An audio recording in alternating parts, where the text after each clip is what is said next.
Hey guys, it's Friday night. Yep. And here we are once again with our cocktails. Yep. And our bullshittery. Yeah. And look at Tom's new Omega Man shirt. Yep, got a new Omega Man shirt. That did come out nice, didn't it? If I do say so myself. Yeah.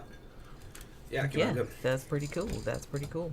Yeah, and honestly, just yesterday, I actually ordered. I finally broke down and ordered a printer, so I would actually be able to print out the transparencies to make the screens from here instead of having to drive all the way to the fucking print shop. Yep. Because and we can ship out from here now. Yeah, I also ordered a postage scale and and a postal. What do you call it? So you can print out from your house, and they'll come and pick your shit up. So I got to mail some shirts out to my boy over there, Texas, and then we'll probably eventually do a mass mail out here. Maybe next month. We'll see. We'll see how the money is. We've been behind on the mass shirt mail outs to our I mean, especially since we moved. Well, because killed us. Well, because one, it sucked up all our money, and two, the print shop that we always use for our stuff is like way far away now, and the post office that's close to us doesn't have post offices have like the self-serve. Yeah. So where you can just go in and weigh the shit and use the machines like whenever, like in the middle of the night or whatever if you want to. And the post office by us doesn't have that.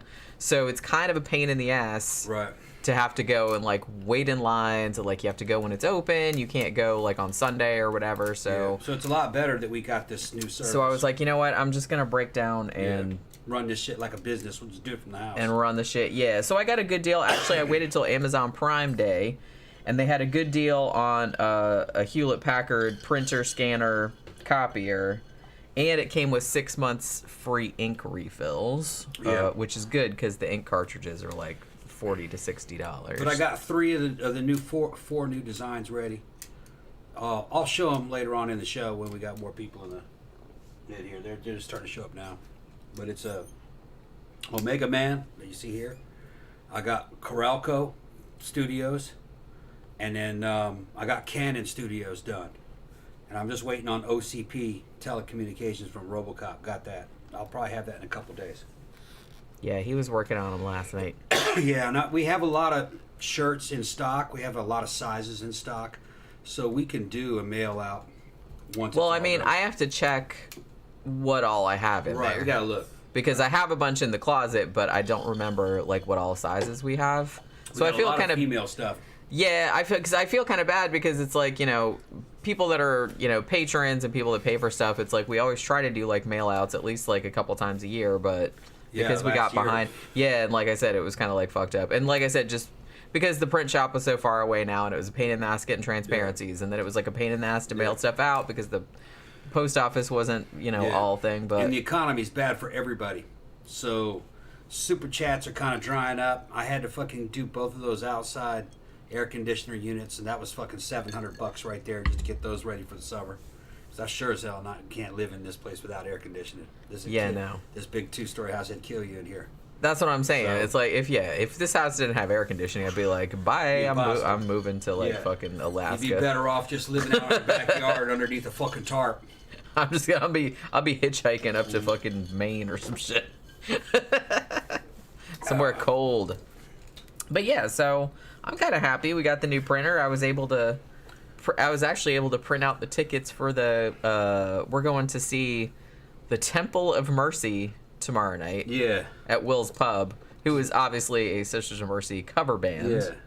We'll see if they're good. I mean, I'm sure how they got to be good, right? No. They could be bad, but we'll see. That's the spirit, Tom. Yeah, they could be bad. I bet they're not, though. Yeah. I bet they're not. We'll see. It'll be fun. I like Will's Pub anyway.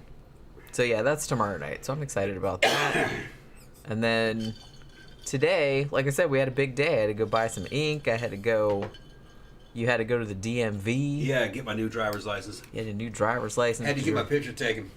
I looked like shit in the picture. They were like, "You want to try it again?" And I was like, "Nah, fuck it. It's gonna look fucked up." You should have been like, yeah. My fucking face is just like a round moon fucking right now. It's like a fucking pie face. I look like Joe Rogan now, you know. I'm fucking holding a lot of water. well, whose fault is that? I'm on a cycle. I'm on a cycle That's what I'm of some saying. That's special your shit. fault. I'm fucking kind of swole up. So don't complain. Carrying a about lot of water. Fucking taking my blood pressure medicine, trying to fucking piss it all out. It's just fucking crazy. It's Gross the crazy town. shit we do, man. it. Yeah, what's your problem? Trying to gain weight. And then you go to DMV and they have to take a picture of you, and you're like, my head looks like a bowling ball. Yeah, it looks like a fucking bowling ball. It's funny. I'm looking at it. I'm looking like, God damn, I'm looking ugly. Used to have cheekbones and shit.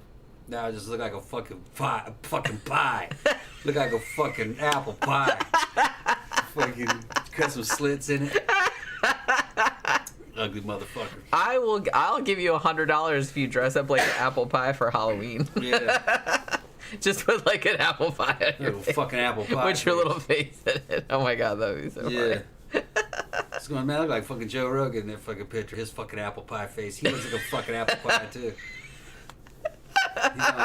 Oh, look, there we go. Fucking, Thank you, Camp Guy. This is still the coolest podcast. Thank you so much. We You try. sit here talking about how ugly me and Joe Rogan are. That motherfucker's famous, though, man. This show's fucking huge. Wish I had that show. I mean, you know. Yeah. And he just gets on there and listens and asks questions. And yeah, you know, yeah. He's got a good show, though. He's funny. What makes Rogan's show good is that he doesn't talk over the guest. He just asks questions and lets them talk. It's a real long form. They didn't have that back in the day. Closest thing to that when we were coming up would be Larry King Live. And you had that old fucking mummy up there. Fucking Larry With his King. suspenders. With his suspenders. And he's like 60, married to like a fucking 17-year-old. He does some shit. That is some shit. I think she was like 19.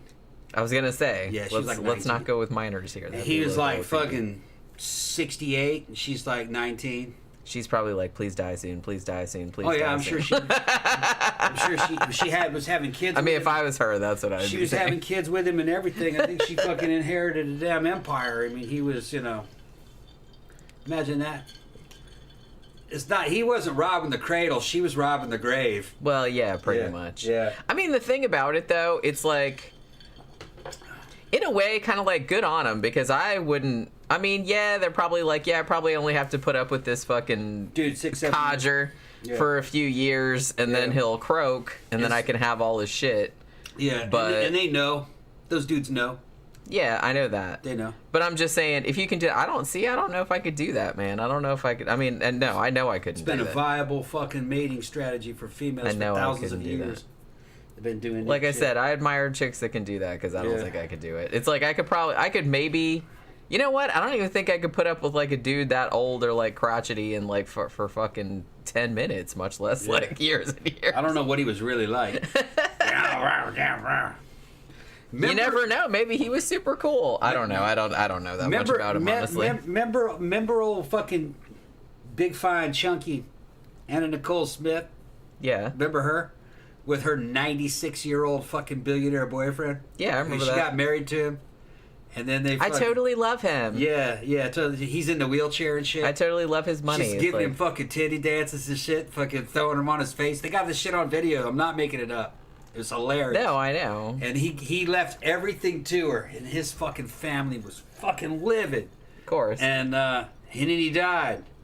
And they fought that shit tooth and nail. I think she got a settlement, but I don't think she got the I don't remember how empire. that was resolved. I don't think she got the empire. And then she died soon after. Yeah. Because you just can't give anybody money, you know. And they gave Anna Nicole fucking money, and she just fucking bought pills with it. Killed herself with it. It's just some people are just going to get high, you know. In a way, that like makes me so mad. I'm like, Yeah. all those people like with all that money, they're just like pissing it away. Like, I wish I could give me that. But I'm not gonna buy drugs with it. I promise. Having real money is a skill. Because that fucking destroys the average person. Just kills them. Well, I mean, I can understand that to a degree, because if you were raised with no nothing. money and, you know, so you never really learn to like manage, and it puts you in like an entirely different world. Yeah.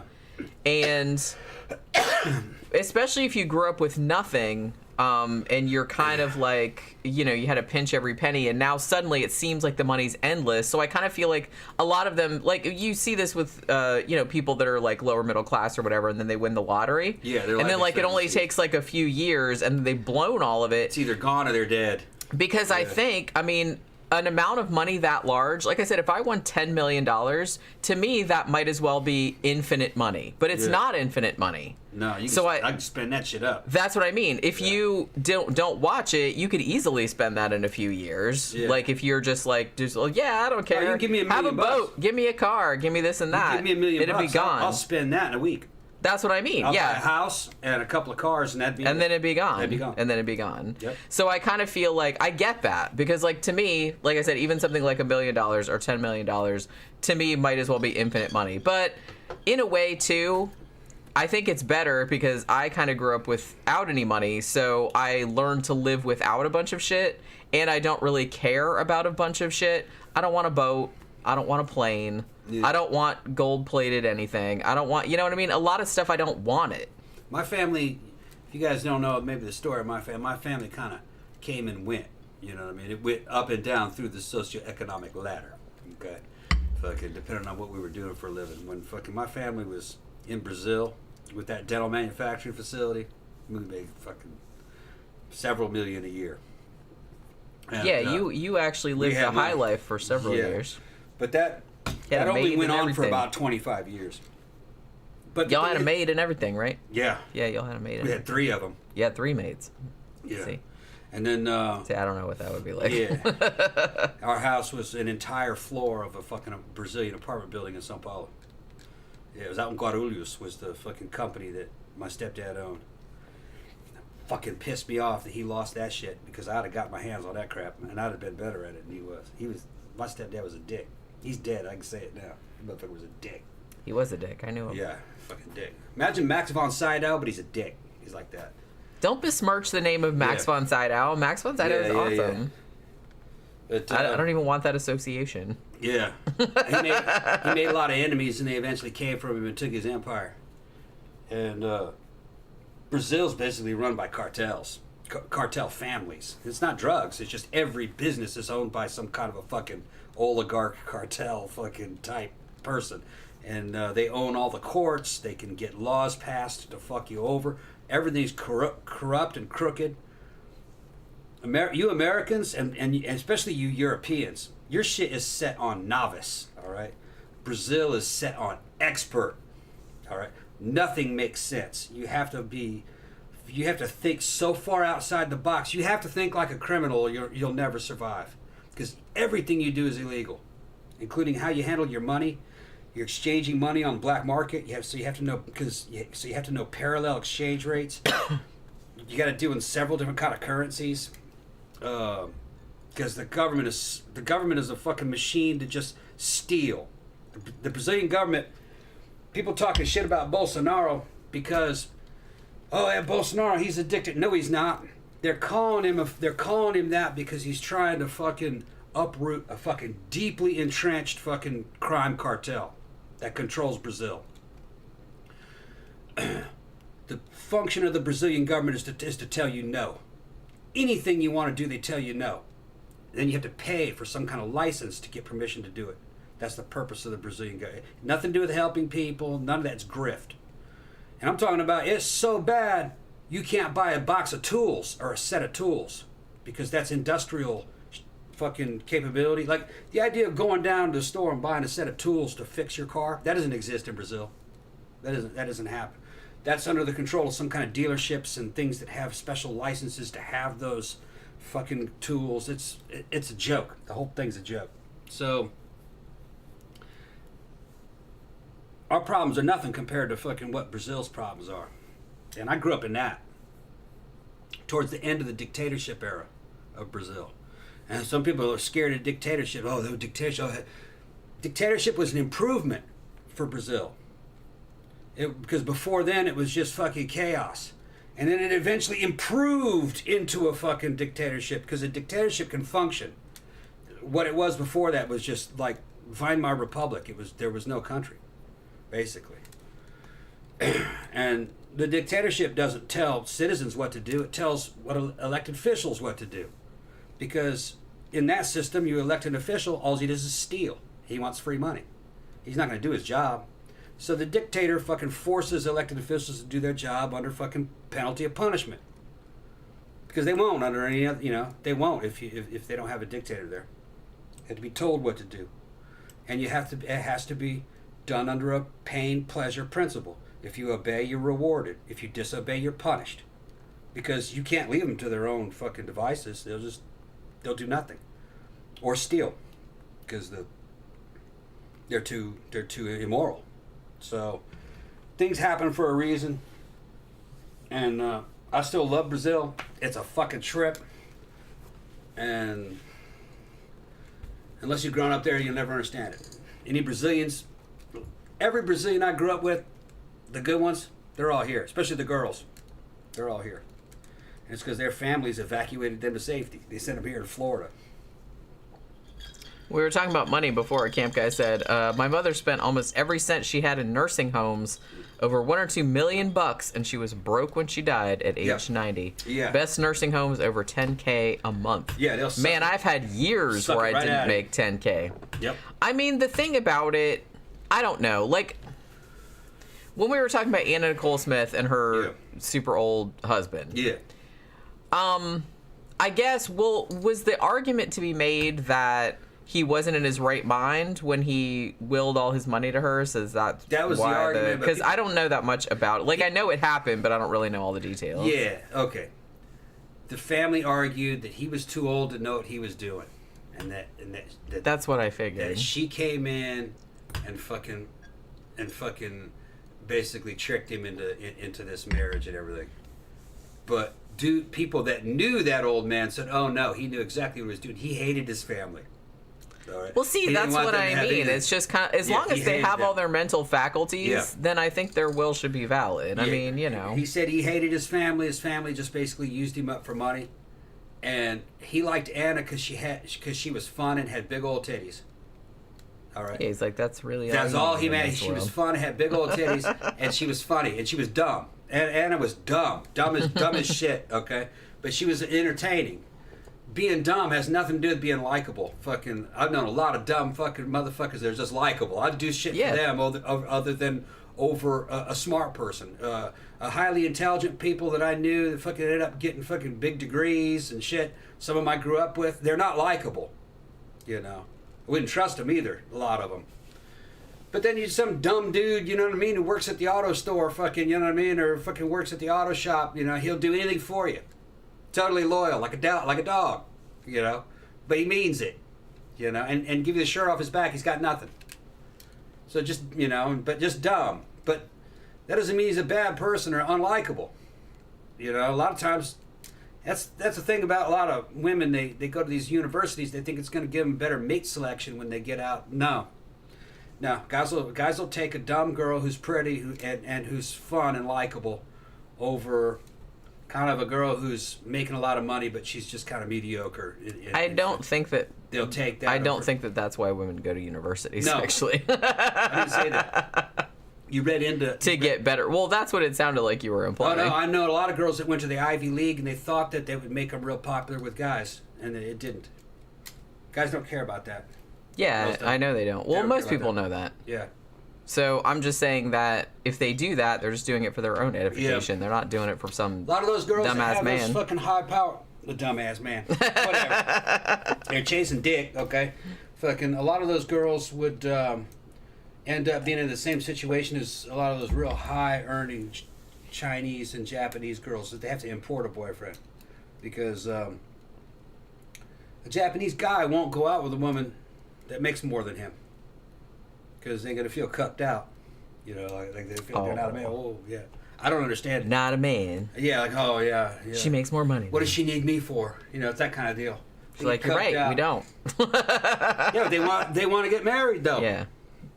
Don't project into those women. No, I'm just saying. No, I was making a joke. No, they're trying to get married. They're trying to get married, but the guys won't marry them. Yeah. Well, they need to find some motherfuckers that are more secure. Yeah, and in Japan, they were importing them. They're importing them from the West. putting out fucking. They had dating agencies and everything to find them guys that looked like models that didn't have a pot to piss in but were entertaining. Which dudes were doing that, getting fucking Ukrainian and Russian girlfriends that didn't have a pot to piss in, but she looked great. You know what I mean? You can afford to keep them, so they have a relationship with that. Well, that's what those Japanese girls were doing. Yeah, I don't know why millionaires. I don't know why everybody gets so like head up when it's a woman doing it. It's like I don't like dudes have been doing that for like fucking centuries. Yeah, I totally understand it. If a chick can afford it, if that's what she wants to do, it's like I wouldn't bother like wasting my money. But you know, if you want to, then hey, more power to you. There's a real good-looking Chinese bodybuilder girl who's on Instagram. And she does cosplay and little bodybuilding stuff. She dresses up like anime characters. She's a single, unwed mother, and which makes her totally unmarriageable in China. Chinese dude wouldn't touch it. She's damaged goods. Damaged goods. Okay. So she just becomes a fucking total knockout in the gym. Does all and becomes this fucking big online sensation. And becomes a fucking superstar. So anybody can overcome anything, you know. But here's the thing. Those dudes wouldn't marry her, but I don't think she'd marry any of them dudes. Well, yeah, that's what I mean. It's probably like... When you look at the dudes that are out there who are available to her, get married, these are these little 110, 120-pound skinny Chinese guys. They'd look at her with all those muscles and shit, and they'd go, "Fuck! Oh no. She could kick my ass." Oh, yeah. But I did see a photograph of her with just a Chinese mass monster, like huge Chinese bodybuilder, and I think that's probably more what she's into, you know. And they probably go for that. Well, people are always more, I mean, naturally, like, attracted to, like, people that are into the same shit as them. Mm-hmm. So it's like, you know, if you have the same hobbies, then, you know, that's going to be... Sebastian says Schizoid was a terrible movie, I think. Craig Wasson was in a better one called Body Double. Honestly, we should probably do Body Double at some point. Sounds familiar. Yeah, it's Brian De Palma. Yeah. And it's actually, it's really good. And I'm amazed that we haven't done it yet. But yeah, we'll get around to it, I promise. But yeah, maybe we should do it this week. I'll see if it's available anywhere. I got like way behind on the comments. Oscar says, long day. Now to listen to a couple of my favorite people. Yeah. All right. Awesome. Danny says, an Omega Man crew neck shirt would be cool to buy. Just saying. I would do any special orders. Okay. Crew neck. Does that mean turtleneck?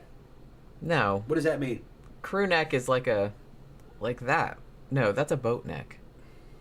Is crew neck like square? I thought it was square. I don't know. I can't remember. But if we have... Boat neck is kind of a wider... We have a pretty good... source that sells the shirts. Well, yeah, Jiffy shirts. The price, Jiffy shirts. The prices vary quite a bit. Muscle tee is like almost $12 each. Depends on the size and depends on, like I said, it depends on what it's made of. Which is this one I think was $12, and wasn't it 12? I think it was. No, 6. What? I think it was like 6. I don't remember. And then the regular ones were like only $3. Depending on the size, though. Well, I mean... I think it was like 3 times the price, so it might have been more than that. Honestly, it's just kind of like Jiffy shirts. They're awesome because, 1, they have like a massive selection. 2, their shipping is like super quick. If I order something one day, like 99% of the time, it shows up the next day. Unless they have a problem getting something. But... the thing about it is that they have so much selection that sometimes it's really like overwhelming because it's like, look, I just want a black t-shirt. And then they're like, look, we have 50 bajillion different black t-shirts. This one's cotton. This one's kind of a... crew neck is a traditional t-shirt you buy at the Rolling Stones. Yeah, I got those. Okay, so that's just regular. Yeah, it's a regular t-shirt. I got those. Got them in stock. Yeah, for some reason I was thinking that was... yeah. Like something... I mean, I tend to like the ones that are like softer... Yeah. And you know, I'm a girl, so I like the fitted ones. I don't really like the boy sizes or the unisex ones, which are not unisex. They're man shirts. I like the women's cuts because they're fitted, and I also kind of like the softer ones. But I know that people don't usually. And honestly, we usually try to get cotton ones because the ink takes better. Because they have some that are cotton polyester blend. And sometimes those are comfy, but the ink will take, but not as well. And I don't think it lasts as long. 100% cotton is usually like the way to go on that. At least is in my experience. I'm going to show you guys that Chinese girl that I said does the bodybuilding and the cosplay stuff. I think she's fantastic. And I think that's a better way of doing bodybuilding. Fuck all that judges and the shows. You know what I mean? Dress up as some shit and make some videos.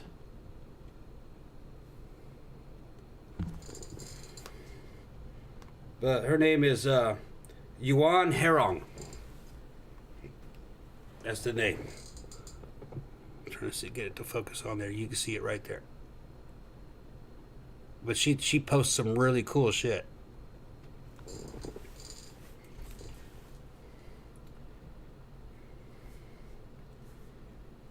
Yeah, Craig Wasson was in the third Elm Street movie. Yes, he was. And he was in Ghost Story, which I think we did a review of Ghost Story like a while back.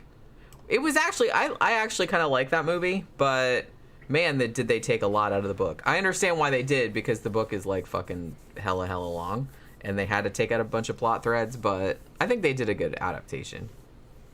Slasher Fred said, one of these days you should watch and review the film Moonwalker.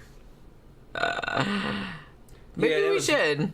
Yeah, that was Ada Wong from you messed up the... Oh, did I? The lighting. Sorry, I see. Yeah.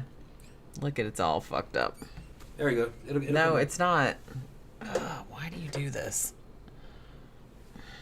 Okay, there we go. It'll take a second. Yeah, that's Ada Wong from Resident Evil. She'll dress up as anything. She'll dress up as ancient Egyptian queens and anime characters.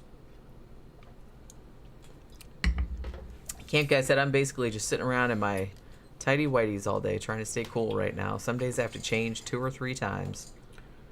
Holy shit. Do you not have air conditioning? Patriots for Vince is howdy from your older, younger brother, whatever that means. Your older, younger brother. Yeah. I like that. Oh, we should tell the reason that I called this show the all-you-can-eat edition was because today, like I said, we had to go to the Mount Dora area and run some errands. Like I said, I had to go to Office Depot, and then he had to go to the DMV. And he's like, hey, I think we're only a couple miles from the trough, the oyster trough. So we popped in there for lunch. And they had today a special all-you-can-eat fried mahi-mahi. Yeah, shit was good. It's like... Tom got that. Yeah, I got that. $12. I was like, I can't eat all that much. So man. that all-you-can-eat is like wasted on me because I can eat like 1 plate and I'm just like, nope, I'm going to barf. Thank you, Aaron. Says, love the new channel, Jenny. Oh, thank you. I can't. Okay, you can read that. Are those Scare Salon shirts soft like Snake Plissken shirt? Love the design. I'm not entirely sure because I'm going through Redbubble, which I've never used before. So I'm going to try, like, tomorrow I want to order some of the stuff because I have a new site coming out to probably at the beginning of August, which is all like true crime. And I'm going to have some shirts from there too. And so I'm going to get like one of each and see what they're like. I'm just going to do shirts and mugs and like stickers and shit. I'm not doing, they have a million other things, but I'm not going to bother with all that. So I'm going to order some and see what they're like and then wear them on the show and give my opinion on them but Redbubble's good because it seems to have like a lot of different options too. I think you can get it on like several different options. At least that's what I could determine. Because we don't print those. I just do those through Redbubble. But yeah, thank you very much. I mean, I'm having a good time doing it. It's cool to like just be able to like focus on like some horror shit that I have been wanting to do. And like I said, I'm going to do a true crime one as well. And I'm going to start putting up videos for that too. And that's going to be like a whole new channel, but we'll see how it goes.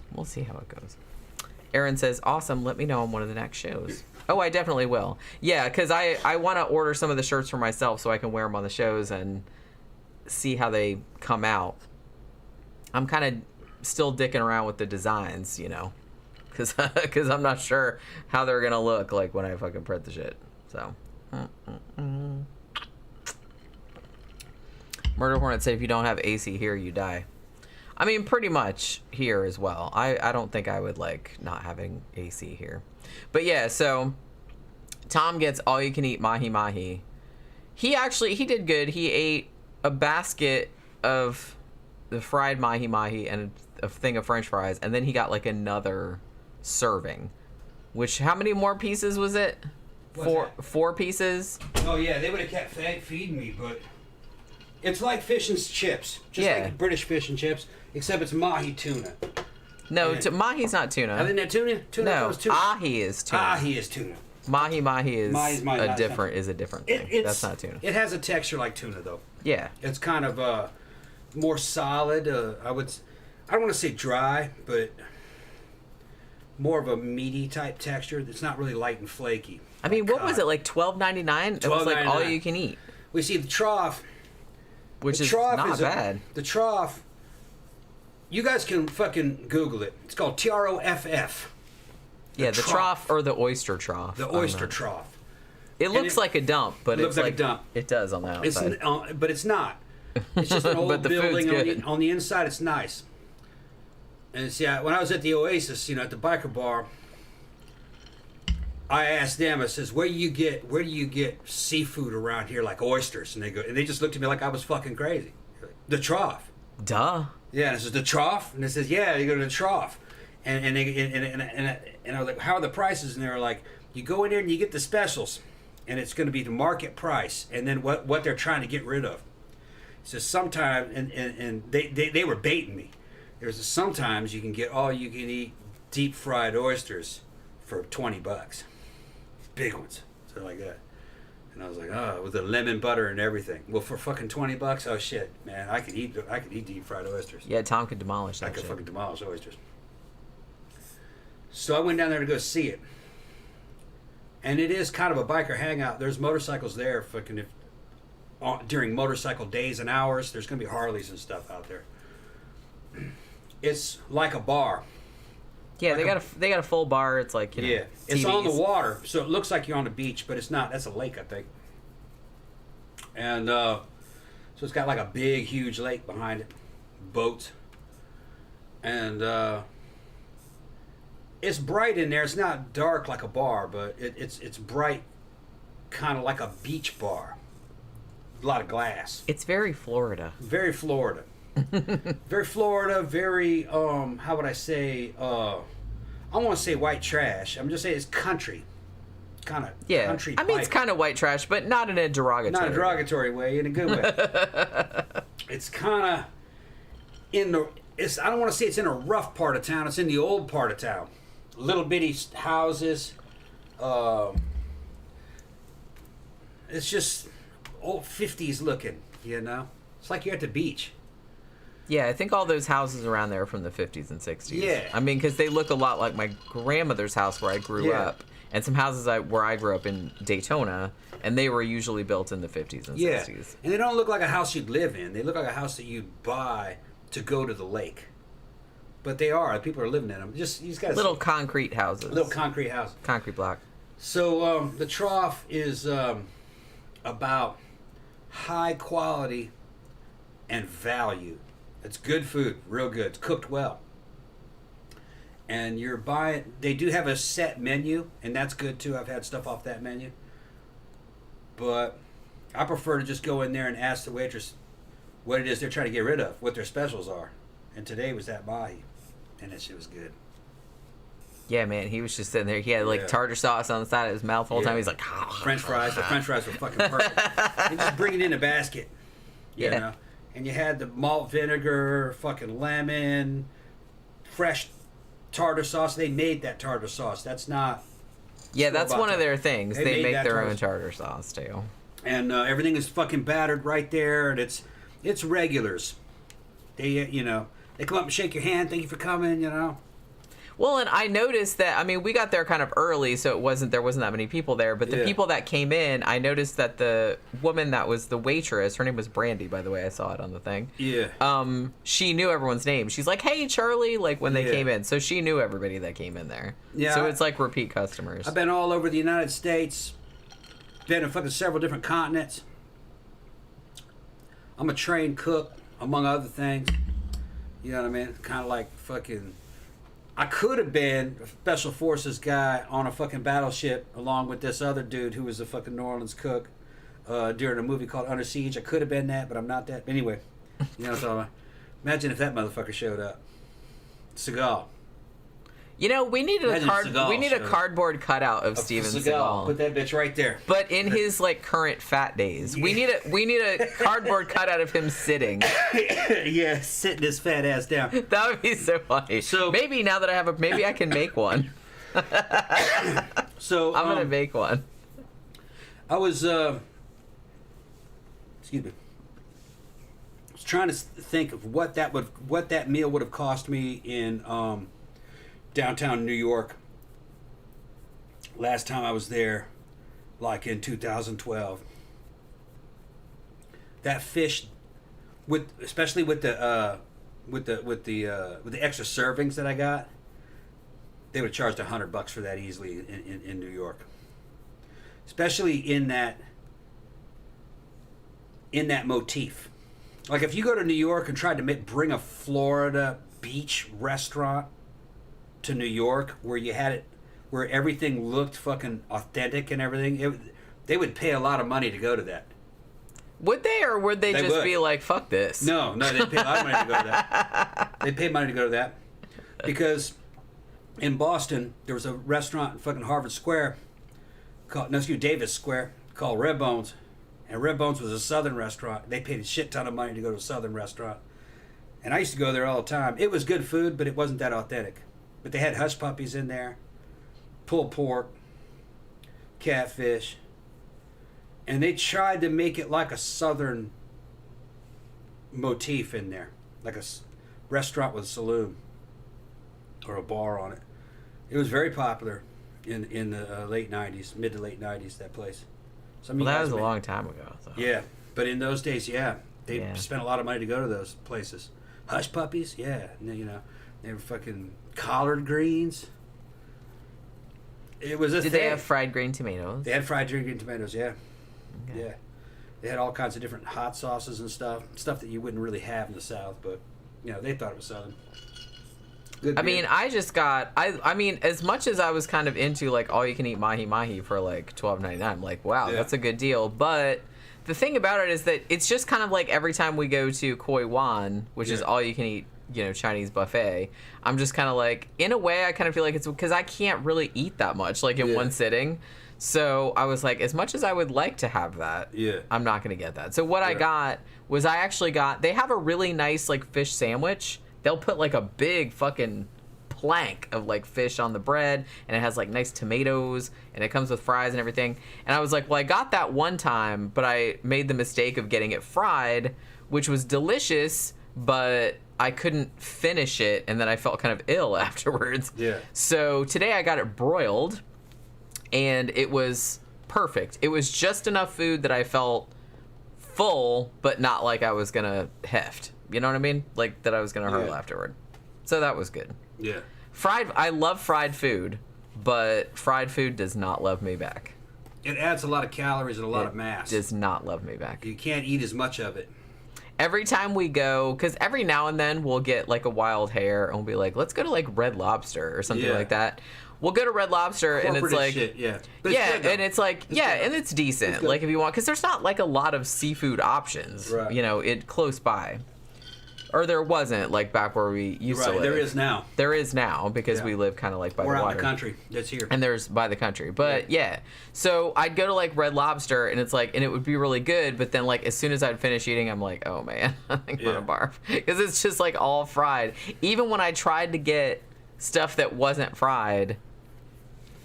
Even they would still have enough fried things on there that it would just be like my stomach would just be rebelling like the whole time afterward. Yeah, but when you go to a place like the Trough, which that's where the locals go, all right, you want to do the specials. Because what's happening is if you're ever been in the food service, seafood does not have a long storage life. It's got to go, okay? And when lifespan starts going down to days, you're going to have to run a special and get rid of that shit. And That's what that mahi was all about. They were trying to get rid of that. They were asking, you want some more? You want some more? I said, I can't eat anymore. I can't eat anymore. But that would have been $100 worth of fish in New York. You did eat a lot of fish. Yeah, that'd have been $100 worth of fish. Because they gave you a big thing of a big pile, and then they gave you another big pile. And New York's got great food. So does Boston. Okay, so I know I know what I'm talking about. New York's got great fucking Jewish food, like fucking knish and fucking, you know what I mean? Their little matzah soups and shit. You know, they got all the delis up there with like the sandwiches and stuff are fantastic. Real good delis. Jewish and they got fantastic pizza. Yeah. Honestly, the best. My favorite place that I ate when I was in New York, because I've been to New York City like several times. My favorite place, I don't know if it's still there, is Pommes frites. Yeah. That is Belgian twice fried fries, French fries, and they would just give them to you in a cone, and their whole thing was it. But then they'd have like 40 different dipping sauces. Yeah. So I would go, and it was cheap. So they had like a fucking line around all around the block. So you had to like get there and wait, but they'd give you like, it was $4 for this massive cone. And this is like years ago. I think it was 2009. And they give you this massive cone of like these twice fried French fries, like, you know. And then you'd get it with like, I usually got it with curry ketchup, but you could get it with like tons of other stuff too. And that shit was so fucking delicious. And you could just like walk around the streets and eat it. So cheap. And that was like your food for the day, man. Yeah. Because it's a whole cone of carbs. Yeah. You didn't need anything else the rest of the day. A lot of New Yorkers moving here. A lot of our friends are Little Swole, my buddy here, he's from New York. He's from Manhattan. Imani. I thought he was from upstate New York. No, I think he was from Manhattan. Didn't he say he was from Manhattan? I thought it was upstate. Yeah, I think he was Manhattan. I don't remember what he said. Well, I think he moved all over the place, but he I think he mostly claims Manhattan. John Gora said that's off St. Mark's. I think it is, yeah. I don't know if it's still there. I mean, I went there. I was in New York last time, 2009, 2010, something like that, and it was still there then because I ate there. But other than that, I don't know what had happened. What I was going to say, now, Imani is a little bit of an exception because she has the palate of a damn child. I mean, she'll eat raw hot dogs. Hopefully she's not listening. Fucking. I used to do that when I was a kid. Took her to an Indian restaurant. She didn't know what to do. She's what? She got tikka masala. She can eat just that. Can't feed her anything. But Lil Swole and a lot of other New Yorkers, they love it here. Okay, there's a lot to do here that you really can't do too much in New York. If you're from upstate New York, you like it a lot. Lil Swole also has eating issues. Yeah, Lil Swole got eating issues. He's a super taster. He can't eat anything that has any flavor, which he's a weird dude. Okay. Yeah, he eats everything. He can only eat like stuff that's bland. But there is a trend with Italian New Yorkers, Italian American New Yorkers, and I do agree with them. They when they come here, they complain they can't get pizza, and no, you can't. Florida is. You can get okay pizza. It's corporate pizza. But you can't get fantastic pizza unless you make it yourself. You're not gonna be able to get New York ethnic style fucking pizza. Which I've had that, and to me, it's similar to Boston pizza. A good Boston pizza, similar to that. And they're gonna be fighting. They're gonna, oh no, it's good Boston pizza is about like good New York. Look, all but it's not good that pizza. Fucking great. Okay, you're not that fucking Italian. You're just not. Okay. I'm Irish, and I can fucking make badass fucking pizza, make the dough, make the sauce, everything, grow the damn tomatoes out in the yard. Yeah, you can. Okay. I can make fucking fantastic pizza with the right dough, everything. Cook that shit on stone and everything. If you're that much of a fucking Guido, or a pizza snob, that you can't live here because if you're that fucking Italian, then you should be making your own goddamn pizza. Make your own fucking. Be a man. Make your own fucking pizza. Well, I kind of feel like that's kind of the thing that I mean. Well, I don't know if I'd say it's not that hard. It just takes a lot of... It takes time. It's going to take you about a year to get that dough right. Yeah. But the thing about it is that even okay pizza is still pretty good. Yeah. I mean, you can't mess it up too bad. Right. So... Right. But I mean, if you want like sublime pizza... It's going to take you about a year then it takes you a while to like figure out how to do it. Okay. But you can get it right. It's just trial and error. And even the errors are edible, but it's going to take you about a year of knowing how it feels, and how you want to use bread flour Don't use any of that fucked up all-purpose stuff. You want to use bread flour. High gluten bread flour. You want to learn how to use fucking yeast culture properly. You want to learn about delayed fermentation. Let that shit ferment for at least 24 hours. There's all different kinds of things that a fucking Dago is supposed to know. Okay? And you want to cook on fucking stone in that oven. Hot as possible. So 550. If you can get 550, then that's what you do. Yeah, I think preheat that stove I think for an hour. 525 is as hot as our oven goes, but we leave it on for like an hour before. And that stone's got to be preheated for an hour. It's got to be fucking hot. All right. And you got to have a peel, and you got, which is how to get the things off. But you're Italian. If you're that Italian, then you can't fucking leave fucking New York because of the pizza. Then you should be Italian enough to fucking make a pizza. Make your own pizza. Right. That's what I'm saying. Okay. I mean, if that's the only reason. That's right. Okay. But I understand. I mean, because I will agree that, I mean, and I'm not saying there's some mom and pop like pizza places. I haven't been to any pizza places around here. There used to be better ones around. But there used to be better ones. I've been to some okay ones in Orlando that were actually like pretty decent. Yeah. That were like mom and pop places. If not, you're going to be dealing with fucking Pizza Hut and Papa John's and Domino's. And honestly, I'm not proud. You can get used to those, but I've ordered Domino's because Domino's is very, very close to here. Yeah. So it's like if I order food out, I usually get from them but I don't usually get pizza. I usually get like a sandwich. Now I heard a pizza story and a salad. I heard some Orlando area pizza stories that there used to be some really good New York style pizzerias, sit down pizzerias. They used the right fucking buffalo type mozzarella and everything, you know. There's fucking good cheese. But over time they didn't survive. And it's because the clientele here in Florida doesn't have a discerning palate for pizza. So they didn't really see the difference between that pizza and a Papa John's. They just go for the Papa John's. Yeah. So they're like, look, I just want to order something for my like kids' swim team or whatever. So it didn't survive in the market. So you have to make it yourself. But if you're that fucking Italian, you can make it. I can make my own damn pasta. Okay, I make my own pasta. I haven't made it in a while. Even make my own ravioli and tortellini. Haven't done all that shit in a while. But that's labor-intensive shit.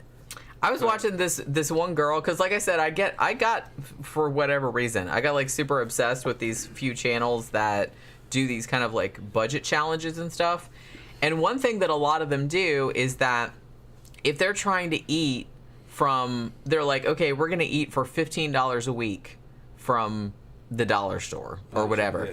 One thing that they'll do is they're like, we're gonna get a big fucking 5-pound bag of flour for like $1 or $1.25, and they will make everything out of that. They will make bread, they will make pasta.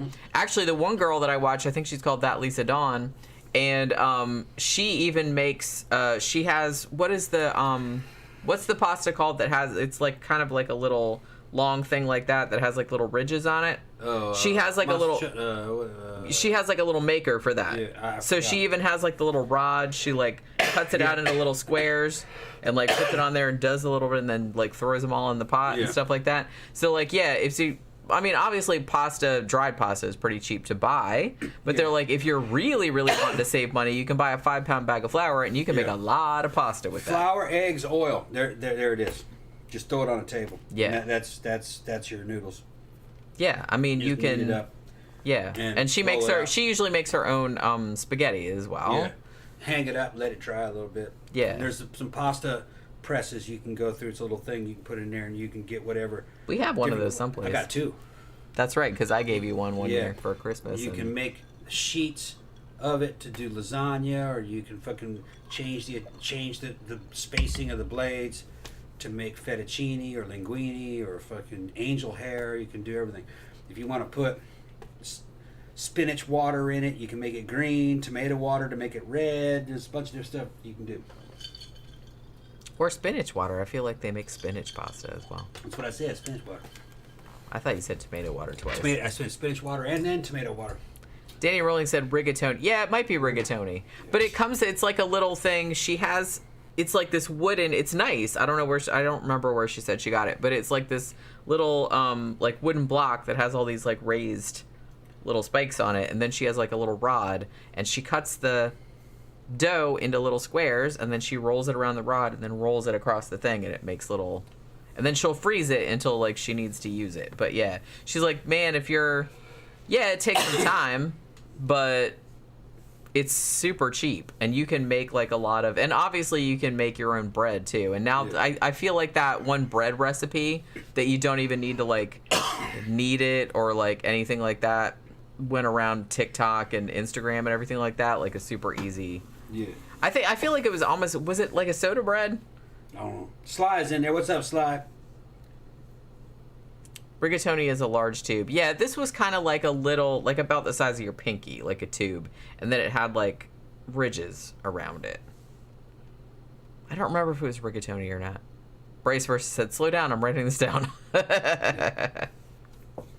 John Smith said the irony is that in Naples, pizza is regarded pretty much as beggar's food. Yeah, it's cheap. Yeah, I mean, the food. thing about it is that pizza in the U.S. is kind of like, it's a lot different than what a pizza originally started out as. We saw, I think Oracle recommended it, right? The show that was on History Channel. And we watched it on Hulu, I think. You have to understand something. The Food That Made America, and they did like a whole show about pizza, kind of like, and they went into like the history of it. Italian American food is an elevated version of Italian peasant food. When Italian immigrants came here, from their point of view, even back in the 20s, America was a fucking land of plenty compared to what they were used to. They could get their hands on vegetables, and they could get their hands on things that they just in greater quantities that they couldn't get back in Italy. So everything started to become exaggerated. When you make a pizza, instead of just putting some slices of tomato on it and maybe a little bit of cheese, you put tomato sauce on it and a whole bunch of cheese and then toppings, you know. Then you start fucking around with the dough, and it's all local.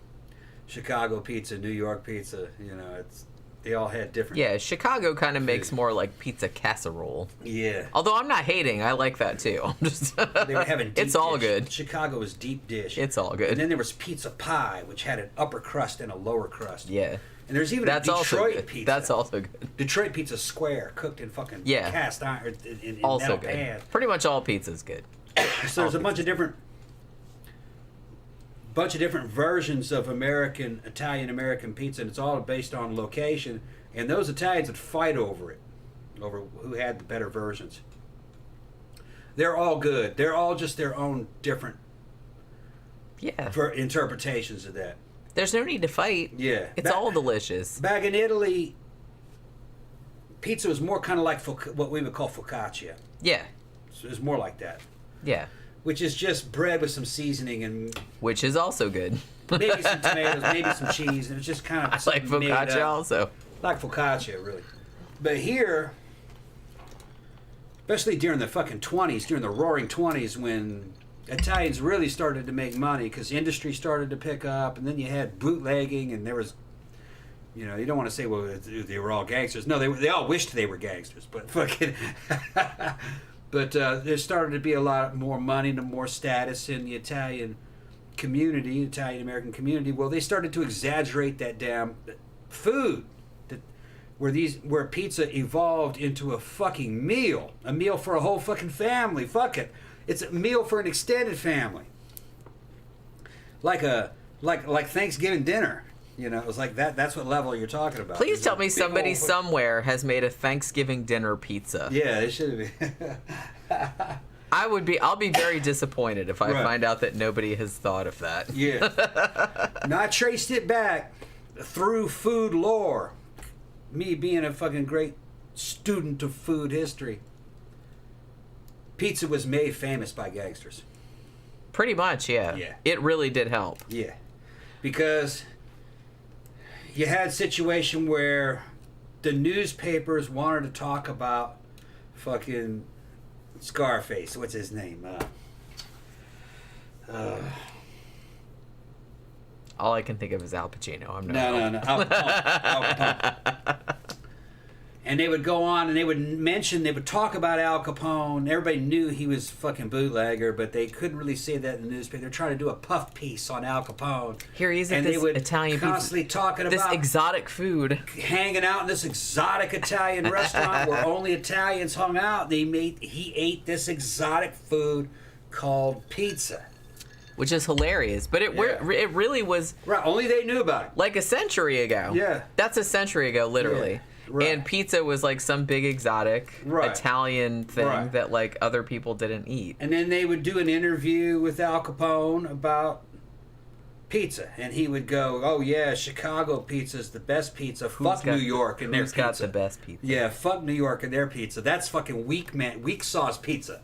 You know what I mean? So there was from the very beginning."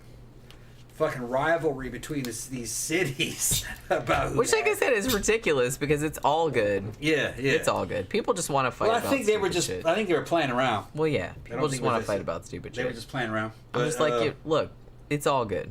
Mm-hmm. I'll eat any of it. Seriously. Right. It's just funny to think that something so ubiquitous as pizza, was only a century ago. Yeah. Considered like ethnic food. Yeah. Which is like, that's super funny to me. America and those Italian Americans are a testament to global culture because it was their version of pizza that marched across the world and tried to take over. That was Italian American pizza that conquered the world, not Italian pizza. You can go to Italy and get good pizza. It's gonna be like focaccia. Yeah, which, like I said, that's good too. I also like that. You go anywhere in Central and South America, even down in Brazil, it's fucking a copy of an American pizza. Yeah. Now, I might say something that's going to be kind of controversial because I know American pizza, and actually it's not just American pizza because I've seen some other pizzas that are offered by the chains, like Pizza Hut or Domino's or something like that in other parts of the world, like New Zealand or whatever. Sometimes they have like way more excessive pizzas than we have in the U.S. I'm like, bro, okay. Yeah. We just dial that back. But I kind of I don't like pizzas with a whole bunch of shit on it. I don't like the meat lovers. I mean, I know you do. I'm not into it. It just gives me heartburn. It's too much. I can go across the fucking globe from simple to very fucking complex. I'll eat anything. It's all good. It's all good. But if I'm ordering a pizza for myself, I kind of prefer no meat. I kind of prefer veggie. I like spinach. I like mushrooms. I like... If you break it down to... peppers. If you deconstruct pizza, it's a sandwich. That's all it is. Pretty much. It's an Italian cheese sandwich. A piece of focaccia is like an Italian cheese sandwich. You know what I mean? Instead of American cheese, instead of American bread, it's Italian bread with some Italian cheese and some oil and some herbs on it. That's focaccia. Maybe some sliced tomatoes. It's open-faced, though. Doesn't have two sides. Yeah. Just an open-faced sandwich. And you can eat it with your hand, like a burger or a sandwich. That's all it is. Yeah. And then it evolved from that. You know, you're putting meat on it, like a sandwich. Meat, cheese with tomato, like a sandwich. It's a sandwich. But it's open-faced. And it's round. You cut it into slices. Or it's square. And then you cut it into squares. It comes off a stone or it comes out of cast iron. It's like a grilled cheese sandwich. Yeah. It's big. So it's a great idea. It's an Italian-American version of a fucking hamburger. It's genius. I mean, how can you not love bread and cheese? Yeah, and meat. And meat if you want. Yeah. Or like I said... Yeah, bread, cheese, meat. Honestly, I can eat pizza without meat on it. Yeah. Like I said, I like pepperonis, but I'm not a big fan. That's like probably one of the last things I'd pick. One, because they give me heartburn. Yeah. But if I'm ordering a pizza for myself, I usually get mushrooms and peppers or mushrooms and onions. I don't usually get meat on it. I'll eat it if it has meat on it, I'm not going to lie. But I don't know. I kind of like simpler pizzas. Honestly, when we used to go, is it still even open there? Like when we used to go to Ibar, the pizza place that was around the corner from Ibar, where Ibar used to be. Yeah, yeah. Deep dish. I used to call it Mr. Deep Dish, yeah. He died, didn't he? He died. He did, Well, yeah. he lived a full life, though. He did that. He was an old man. Yeah, the guy that ran it. He used to call him Deep Dish. I used to call him Deep Dish. I don't remember what his real name was. Yeah. He was a nice guy, though. Yeah, yeah. He liked that I called him Deep Dish. Yeah. He thought that was super funny. Yeah. I called him Deep Dish the pizza gangster. And he started laughing. He was like, Italian. that's right. Or he's Italian or Greek. I thought he was Greek, but... I think he might have been Greek. I think he was Greek. Yeah. But yeah, we used to go there sometimes because he was a genius because that pizza place had been there for like 100 years. And because it's around the corner from the club. Yeah. And it was open all night. So all the drunk people would come out of the club and be like, ooh, pizza. But honestly, my favorite pizza of theirs was their white pizza with like just hunks of tomatoes on it. Yeah. Man, that shit was delicious. Yeah. Because it's simple. You could taste everything. Camp Guy says a lot of pizza and Better Call Saul and Breaking Bad. I haven't seen either one of them. I got to see them. Yeah. Yeah. Danny Rowling said, Jenny, did you finish the latest season of Stranger Things? If so, what you did? I haven't finished it yet.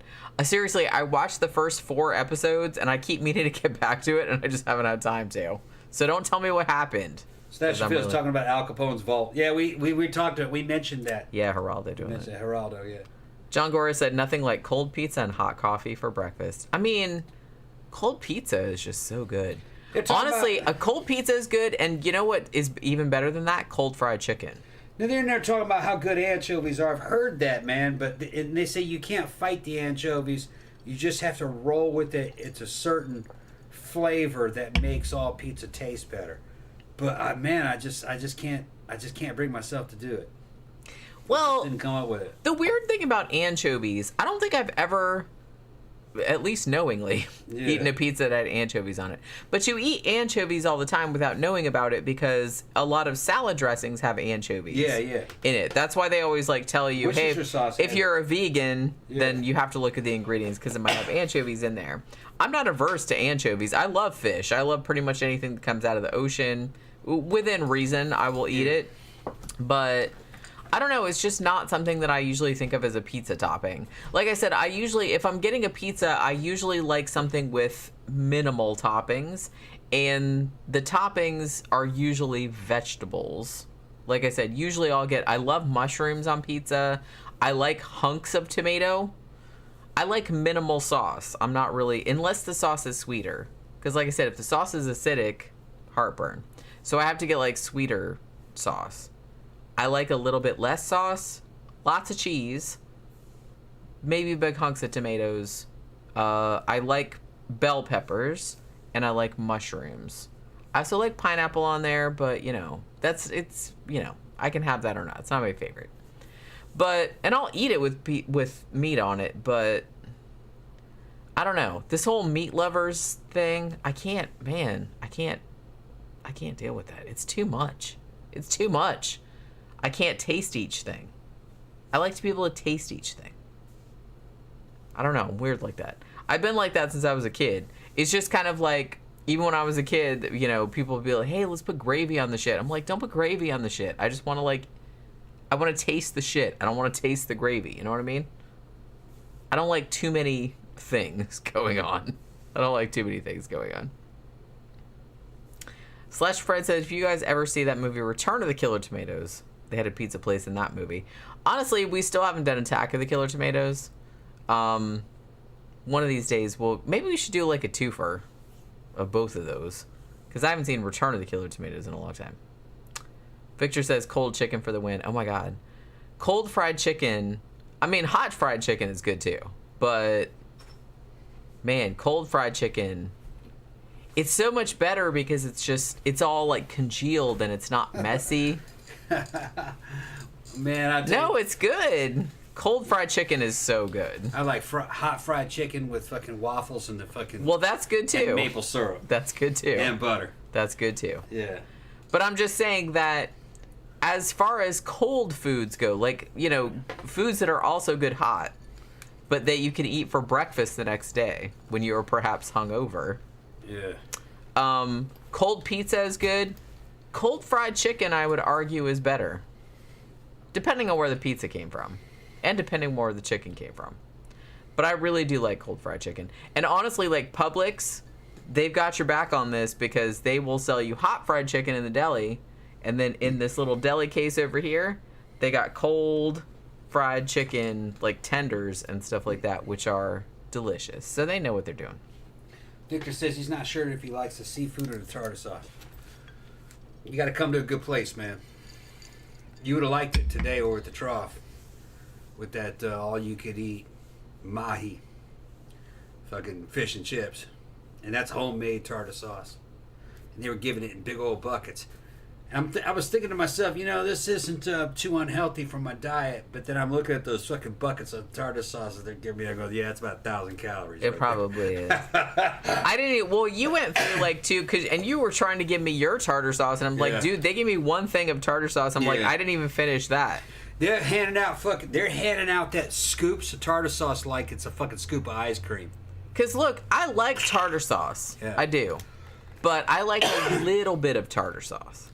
Like I said, I want it to enhance the flavor. I don't want it to overwhelm. And this is good tartar sauce. That fucking cold, thick, creamy, rich tartar sauce, homemade tartar sauce, mixture of mayonnaise and sour cream, with the onion and the pickle. Yeah, oh yeah. Although to be honest, there's a little bit of sugar in it. I could taste there's a little bit of sugar and a little bit of salt I could to tell. make it bright and shiny. Oh man. To be honest, though, for seafood, I could take or leave tartar sauce. Tartar sauce is good, but if you don't have it, that's fine. I'm a big cocktail sauce fan. I like cocktail sauce. Yeah, I like that too. But with fried fish, tartar, fucking right. Yeah. The British got that right. Well, they're more malt vinegar. Yeah. Well, I had that too. I really do not like malt vinegar, gotta say. I was putting that on there and the tartar sauce. Yeah. The British have tartar sauce. They do, yeah. Yeah. I'm just saying I think that they invented that. Yeah, I'm not saying they didn't. I'm just saying if you go to like a fish and chip place, most people, as far as in my experience, were malt vinegar people. Yeah. And malt vinegar is like okay. It's a little sour for me. I don't know. I'm not into it. Like I said, tartar sauce is good. That's like middle of the road. For seafood, it's either nothing because I want to taste the seafood or cocktail sauce. I like that. Horseradish. I like that. That's good. Okay, so what do you guys want to talk about? Well, that's what we've been talking about. We've been talking about food. Well, they're talking about food. Everybody's talking about food. They're still in there talking about food? Well, yeah. Okay. Everybody wants to talk about food. You know how that goes. All right, John goes, well, who were the Tartars, though? Were they Russian, Muslims, or Turks or something? Yeah, they were something like that. Why is that even called tartar sauce? I need to look into evidently that. The Tartars, history. evidently the Tartars were kind of like warriors on horseback. And they did weird things like evidently put raw meat underneath their saddles and ride around like that. I heard about that. And then I'm cooking the meat with my after a while, ass. it would kind of like with all the acids from the horse and the salt and the heat. Who knows? It was probably weather was probably cool, so it probably wouldn't work here in Florida. It shit would just rot. The fucking flies would get on it. Well, yeah, But, like within 5 seconds. Yeah. Or roaches. Yeah. And then evidently they could take that meat out from there and wash it off and eat it raw. Well, if you sliced it thinly enough, yeah, it probably would. Yeah, probably steak tartare. Yeah. You could eat it. Which I've always I don't think I've ever eaten steak tartare, but that always sounded like fascinating to me because... You'd like it. Well, yeah. What do I tell you every single time you make beef? Yeah. Make it raw. Just run a match under that shit. Well, that would be what we call steaks, burgers, stuff like that. I want that shit red and mushy in the middle and bloody. Well, you can eat raw hamburger. I know. Yeah. I mean, they don't advise it because I mean, steak it's not as big a deal because like it's better, but they, when they grind up meat for ground, they're like, well, we can't guarantee like where all this meat came from. So you got to get real good quality. To be on the safe side, probably you should cook this through, but I'm like, fuck that. I really, really like, I know it's weird, but I really, really like, ever since I was a kid, super rare steaks, super rare hamburgers. Well, you'd like tartare. Yeah, I probably Now, they would. always say, well, you guys got to be checked by this. No. It's just a good cut of meat, and it's inspected by a chef who knows what to look for to make sure everything's fresh.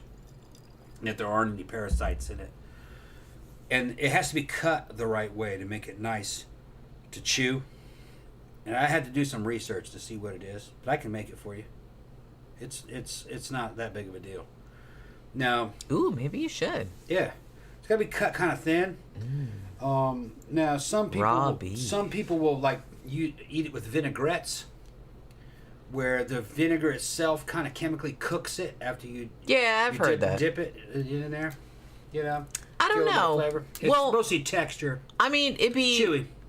It'd be good to have that as an option. Yeah. I kind of want to try it both ways. Yeah. Because I've always kind of wanted to try, because I know I'm not a vampire or anything, but it's like, even when I was a little kid, I would like go through the grocery store and I would look at like all the raw beef and I'm like, man, I could eat it just always, like that. It always looks kind of so good. It always kind of reminded me of cured meat, like ham. Yeah. It's like that. Okay. It's not as exotic as you think. You no, taste I it know. And you're like, oh, okay. Well, like I said, I've eaten steak that was pretty much like red all the way through. I've eaten burgers that were red all the way through. Yeah, it's not really like that though. And that shit's delicious. Closer to like cured meat or sushi. Okay. Like that's that. Good too. Like that. That's fine. A little chewier. Danny Rolling is really trying to get you to put on that white Matthias Man, wig. I ain't worried about that fucking wig. Come on, Danny. He even told you to put it in the freezer. And then it would make you cooler if you put it on, just saying. Let's put the white wig on? Yeah. Why the white one? Well, you haven't worn it in a while. He's got some kind of fetish going on. I don't remember where it's at. It's like it's in the closet. I might have thrown it up on the top shelf though, because I was cleaning out all the wigs in there because you just throw things all over the closet. I don't see the white one. Look up on the shelf. Oh, it's way up here. Yeah, it's way up there. Well, you don't wear it that much, so I just chucked it up there. I put all my wigs that I wear like on the at ground level. You know.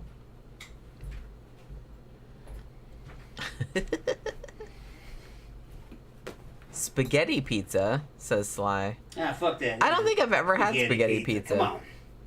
I mean, I would eat it, not gonna lie, but...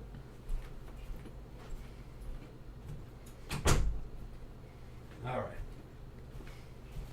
There you go. Shit. Yeah! You need to brush that shit. I just pulled it out of the closet. Yeah, clearly. Okay. Now look at one of the damn founding fathers. That's right. Look like some motherfucker that's on the money. Give me a profile like you're on the money. Look all like stern and stuff. There you go. Nice. Look all official. Mm-hmm. You gotta brush wigs though. Earlier, I put this wig on before we did the show. And I don't know, so like you guys, Pookie has commandeered my regular ass brush. So I had to buy another brush for in there. So I'm brushing my wig and she runs in the bathroom and jumps on the toilet and jumps up on the sink and is like, Mommy, you are not allowed to brush your own hair. You have to brush Pookie's hair. Now they're saying I look like an English barrister. Yeah, there you go. That's a lawyer, isn't it? Yeah, essentially. Yeah. Now I'm here to pass judgment on a motherfucker. Do a British accent. I can't do a British accent.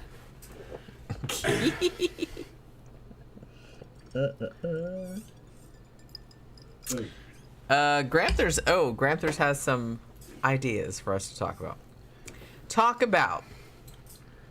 Number 1, best childhood friend and what they are doing now. I know he's trying to bait me into some shit. Best movie ever filmed in Florida. Okay. How to make a pile of money on YouTube. Yeah, I wish. There you go. Famous goths in movies and music who aren't fake. Okay. Best childhood friend and what they are doing now. My best childhood friend was a girl named Shelly. What was her last name? McGee? Or something. Yeah, I think. I don't remember where I met her. Now, I think that her mom and my mom worked together, like in an accounting office. I think this was a long time ago, so I'm not like remembering all that good. I remember her coming over to our house. We lived in a townhouse at that time. And I remember the two of us building a sled out of cardboard and like going down the fucking staircase, which we thought was super fun. But I don't know what she's doing now. I haven't seen her in like probably fucking 30 or 40 years. So I don't know. But she was like my best friend in school. I do still remember her name, and I kind of remember what she looked like, but I don't really remember anything else about her. Best movie ever filmed in Florida. Gator. Gator. White Lightning. I don't know, man. I can't think of a lot of like movies. All I can think of is shitty movies that were filmed in Florida. Like The Blood Waters of Dr. Z. or Zayat, if you would prefer. I think it's called that as well. I remember that being shot in Florida. Man, I can't really remember. I can't remember like good shit and stuff. How to make a pile of money on YouTube. Like I said, I wish I knew, because then I would be... Those days are kind of gone. Well, I mean, people still do make a living at it, Yeah. but, I mean, it's harder. There's a lot of competition, and I don't know. I kind of feel like people that are making a lot of money at it are maybe doing shit that I wouldn't really enjoy doing. You know what I mean? This is a kind of struggle that I've had, like, throughout my life. I'm just kind of like, well, I could, we could, because Tom is always kind of like, hey, we could start a fight with another channel or something. It's like, bitch, I don't want to do that. I don't want to do that. It's like, if I had to do shit that I don't want to do all the time just to, like, make money on YouTube, then I might as well just get a regular ass job. You know what I'm saying? I don't know. I enjoy it. Oh, you put it in your Danzig wig? It's this isn't the Danzig wig. I couldn't find the Danzig wig. Oh, is that mine? This is yours, yeah. I was gonna say it's a little short. What did I do with your Danzig wig? I don't know. I either hung them up, because your Danzig wig was all knotty. Yeah. And I was just kind of like, you gotta brush that. That's not my job. I'm not the wig brusher. I threw a lot of stuff like up on the shelf, like just to get them out of the way. I've kept my wigs down there because I wear those all the time. I'm like the wig keeper. Find the Danzig wig. It's in there somewhere, I promise. Is it? No, it's hanging on. Check one of the hangers. Do you see? Well, I see something that's like the Danzig wig, but it's got red in it. Okay, yeah, I think I found it. Yeah, you found it. I think I found it. The one with the red in it, those are just my ponytails, my clip-in ponytails. Wig? Yeah, that's it. Right, Yeah, it looks pretty skanky. That's it. Yeah. You gotta look like a slut when you put the Danzig wig on. Like a man whore. Well, you'd know all about Like that. a man whore. Like some off a heavy metal magazine. John Smith says, wait, you're not a natural blue? I feel totally lied to. I should tell people that I have naturally blue hair. I need to go to the club with this shit on. Yeah, why don't you? What would they do? Probably What would they like do? just be Laugh? like, oh, Tom. Yeah. Like they usually do. What did it? Stop. Just calm down. You have this. She's trying to fix it. Okay, there we go. Yeah. There we go. Damn, I get handsome as motherfucker when I put the wig on. Just wear that and tell everybody you're in like a fucking heavy metal band. Yeah. Sure. My name is Nigel Harrison from the Inverted Ashtrays. There you go. Yeah. Yeah. So what were we talking about? Yeah, how to make a pile of money on YouTube. Like I said, I kind of feel like maybe some people do, but I don't know. If I have to do a bunch of shit I don't really want to do, then I would rather not. I mean, it's nice just like doing this. I enjoy doing these. I'm talking about stuff I enjoy. If I had to do a bunch of stuff that I don't enjoy, then like I said, I might as well go get a regular fucking job, which I don't want to do. The channels that make the most money, based upon my personal observations, are channels that are political and funny. Salty Cracker, who's this fucking crazy white dude from California with a Mexican wife, who gets on there and just fucking makes fun of the news. And he's outrageous. He'll live stream. He starts off on YouTube, and then he moves to other ones where he can fucking get away with other things. Like in hour 2, he always moves into the other ones. He'll make... a couple grand in a live stream, in a 3-hour live stream. Yeah, he makes a fucking lot of money. But he's in California, spending a lot of money too. There's, that economy's fucked up. Well, But I've seen him get fucking $1,000 super chats. Just a single super chat come up. And he just 20s. He'll get 20s just all fucking night long. And he's a funny channel. It's called Salty Cracker. Fucking hilarious. Like I said, I don't know. It's just kind of like, I don't know. I just don't love the idea of like having to like pretend to be something I'm not, or it just seems like exhausting. He's not pretending. That is who he is. Well, yeah, but like I'm not that person. Yeah. So it's just kind of like I would rather just like be me, and it's like if people want to like watch me, then that's cool. I'm not gonna like get all. I don't need to be a millionaire or nothing like that. I'm just saying, I just don't really want to have to do shit because I really don't like. Thank you very much, Victor. Thank you. Here's a pile of quarters, nickels, and dimes. Thank you. That's the thing. It's like I worked like regular jobs like for many, many years, and I hated it. I just really hate it. Yeah.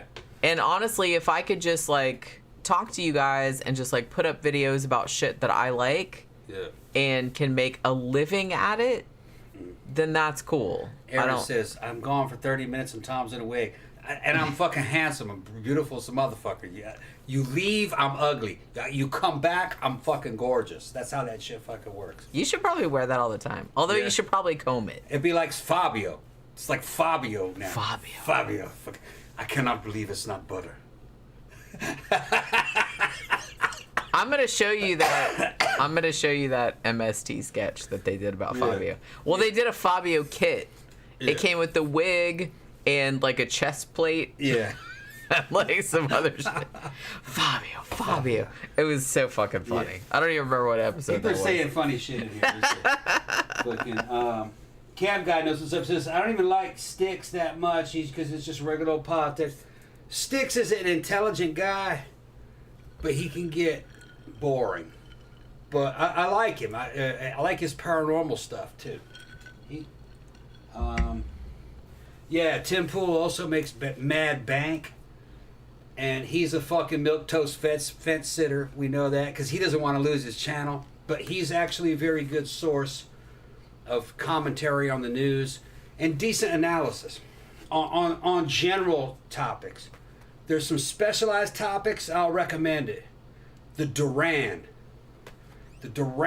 it's fucking 4 or 5 guys from Europe, and they will sit there and pick apart geopolitics and what's happening in Eastern Europe, especially with the Ukraine war.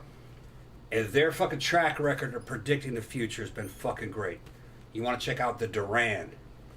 And anyone associated with the Duran, all their guests are fucking top notch. Try to think who else is good. Thank you, Aaron. Yeah. For a glow up, Tom. What's he say? What's she say? You're so beautiful. I know, Aaron. Look, hit me up. She didn't say that. You need to fucking hit me up. Fucking. I just said that. You did okay. I'm sitting here trying to fucking entertain, but another. My OnlyFans will be ready just for you, fucking Aaron. I got some shit. You keep teasing that OnlyFans. Yeah, I when are you gonna do that? He's gonna go in his man cave with his laptop, and he's just gonna be like, "Oh shit!" What? I didn't tell him. Didn't tell him what? I got an offer to do fucking bachelorette parties. Oh, I forgot to bring this up. I forgot to bring this up. I turned it down. Why? I turned it down. Why? Oh man, that's biker women. That shit would fucking go sideways in a fucking heartbeat. You gonna get molested? What? I thought you would like that. I don't want to get in trouble with you. You know what I mean? Fucking, I don't care. Fucking attacked by. You don't care that fucking I get attacked by a bunch of biker women trying to suck my dick and shit. Fucking me up there, fucking dancing like that. I ain't gonna dance naked for them old whores.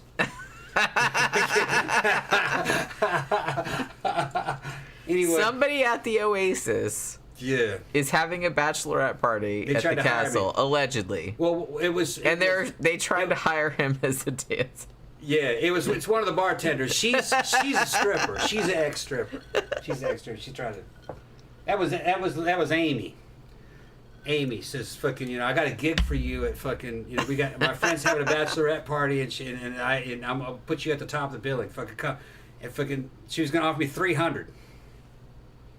And I said, That's not bad. No, I got to for a couple hours. Well, yeah, that is kind of far. That is kind of far. And I mean, Tampa's kind of far. Fuck those bitches. Victor said, "Don't do it, Tom. You'll have to keep the kid in Florida." Yeah. And my abs are not fucking on point yet. Okay. Well, maybe you could paint them to like look like. Point yet. You know how they do. I'm on a fucking heavy cycle right now. Fucking normally my HRT was only like 200 milligrams of fucking testosterone a week. I'm on like 700 now. And I threw in Dianabol, about 350 50 milligrams of fucking 50 milligrams a day of Dianabol. That's one of the reasons why I look so fucking bloated on my face. I look like a damn pie. My face looks like a fucking cherry pie because he's a Tom pie. Dianabol is fucking 5 times more anabolic than normal testosterone. It's super testosterone. I tried to fuck her a couple days ago here in front of this damn computer screen. She had to turn me down. I was like, "That's it. I'm gonna get some." It's the middle of the day, and I was like in the middle of like working on stuff. My cock was like fucking 3 inches longer than it should have fucking been. This shit was super natural.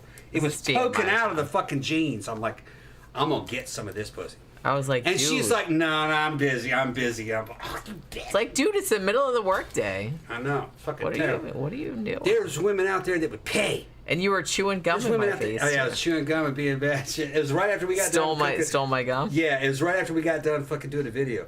Yeah. We were doing a video review. I was like, I'm what sitting are you there and I'm looking at right these fucking titties and fucking having this fucking. She had her fucking stockings on, and I'm going like, I'm gonna fuck this chick. I'm gonna get this. And my mind's getting dirty as shit. She doesn't give a shit. She totally just doesn't give a shit. Nope. She'll fucking blue ball a motherfucker. Yeah. Terrible. I'm too old for this. She's too old for this shit, man. I gotta get like a second and third girlfriend to fucking pick up her slack. Actually, well, they can't live here. They can, just as long as they don't live here. That's what it is. Because Amy, fucking the girl the girl. I'm gonna show her to you if you want to see her. The bartender fucking down at Oasis saw you and she goes, "Oh, she got some big ass titties too." She's, "I'm gonna get that. I like her. Fucking, why don't you bring her down here? Because she's trying to fucking scope up on you too." And I fucking, you know what I mean? Well, see, wouldn't that be a bitch? Thruple. You thought it's gonna be like a thruple. I always kind of feel like, you know what, it would be funny. Like, you thought, hey, I'm going to pick up, like, this other chick or something like that. And then they come back, and then they like me better. Yeah, okay, that might happen. I gave that probably would happen. I gave that warning out to these young men. Because, I mean... I gave that warning out to these young men. I'm super awesome. We saw that many times. That's happened many times in our fucking history with all our friends. Fucking... old fucking player... picks up a second girlfriend, and then that girl leaves him for her. Yeah. It's like, oh, well, she's cooler than you. Yeah, fucking that shit would happen, too. I kind of suspect that's probably what would happen. You would, like, so you'd run off with her. You'd bring some chick home, and I'd be like, hey, I like this chick. She'd say, hey, I like this too. Let's go. Next thing you know, she's kicking me out of my own house. And then we just, leave you behind. Let me go to the restroom. Hold on. We don't need a dude. Come on. I kind of suspect that's probably what would happen. That's probably what would happen. That's why I don't care about it, because I know that's what would happen. Danny Rolling says, biker women and goths are the hottest, in my opinion. I mean, we do all right. We do all right. But you know what I mean. Even an old bat like me. John Gora said, this is a family show. It's really not. It's really not. But, you know. Camp Guy said, I saw a YouTube channel where the guy goes around to homeless encampments and gives out food and hygiene stuff. My wife said they throw away lunch every day brought in by the pharmaceutical sales reps. I don't think I've ever seen that channel, actually. But that sounds kind of cool. They eat a good bit of the food and then they done at the end of the workday. Three's a crowd. It is. You know, I think, well, the thing about it is that I think a lot of dudes, you know, just, I don't know, I'm just generalizing. I think a lot of dudes do kind of have this fantasy about, it's like, oh, there's going to be this other chick and she's going to come in and it's going to be this whole, but it never works out like the way you think it's going to work out. You know what I mean? It never does. We've seen it happen many, many times in our friend group. You can tell that the guy has like designs to like, ooh, I have like this hot girlfriend, but also this other hot chick, and it's like, oh, like the two hot girlfriends are kind of into each other. Ooh, I'm gonna like reap the benefits of that. That's usually not how it works out. Either one, the chick gets pissed at the other one and then like leaves the dude, or the two chicks run off together and leave the dude alone. So that's all, like 99% of the time, that's what happens. So at least in my experience, you know, I don't know. But, you know. Tom's about to be on that Gary Ridgway type shit because he is so potent. Awkward conversation. This is your brother Eric, by the way. Oh, okay. Well, wait a minute. I'm going to have him come back and ask. What's that? What is it? Patriot's Revenge says, awkward conversation. This is your brother Eric, by the way. Wait, my brother Eric? Is this my brother Eric? Oh, shit. This is awkward. That's funny. This is awkward. Your brother's on there. Is that you? Seriously, is that you? Well, are you fucking with me? Are you fucking with me? You gotta ask him a question. Prove it. Prove it. Prove that you're me. Prove that you're related to me. Well, what did he ask? Yes, indeed, he says. Oh, shit. My brother is watching this shit. Oh, we're in trouble. That's funny. In case you guys don't know, I have two brothers and a sister. My brother, Eric, is 4 years younger than me. And there he is. John Gore says, librarian chicks. I am also into librarian chicks. I like that. I like that smart thing with the glasses. They can whip off the rubber band and like make their hair fly around. Take the glasses off. Look, I'm hot now. Ooh, I never would have imagined. But yeah. Oh my god. Holy shit! Now I'm like all self-conscious. And look at you with your hair. Seriously. Yeah, I'm just having fun. You really should like brush that though. I noticed because I had to buy. Well, I was wearing that one for a while, and then I was like, "Man, this one's all fucked up because he never brushes it." So I bought another one because it's just all, holy crap. Christian girls, they're freaks. Yeah. Did you ever have the thing where they're like, "Well, I want to stay a virgin, so go in the butt"? No. It's like the loophole. That happens in Greece, I think, a lot. Yeah. Yeah. Or at least it the used loophole. To. Oh, now everybody's like jumping in. Gramthars says, Eric, share some Jenny stories from back in the day. Yeah. Seriously, my brother Eric is awesome. Actually, both my brothers are awesome. My sister is also awesome. All my siblings are awesome. All my siblings are awesome. Tom doesn't have any siblings. No, I'm an only child. He doesn't know what that's like. Mm. What? Oh, it's a spider. Get it. Look, no. He's all right. He's all right, buddy. You're all right, little dude. Do you guys see that? He's right there. He's right there. He's like, oh, shit. What have I done? Excuse me. Excuse me. He's going up. He's flying over there. That's Amy. Oh, okay. And you're not going to go dance in Tampa? Yeah, that's Amy. Come on, go dance in Tampa. Yeah. Get some video for him. I'm not that's driving Amy. to Tampa. That's the fucking biker. The biker bartender chick that fucking wants me to fucking strip at her damn. Do it. Nah, do it. No, she saw you. She goes, oh, she got some big titties too. That girl loves you. She's like, bring her over here. Look at it. One day I'll go. Yeah. It's just like, how long do I have to stay though? Because I'm like, how long do I have to? Well, I can listen spin. We need to go during the day when there isn't a bunch of other people in there, and I have fucking run of the jukebox. Well, what day is good to go then? That's the place we're talking about. That's the Oasis. That's actually Amy's Jeep. She's a Jeep girl. Look at this spider. Yeah. What's up, bud? He's like a special guest. That's alright, I'm not gonna fuck with you. You're fine. You're fine. Alright. I like spiders. Tom does not.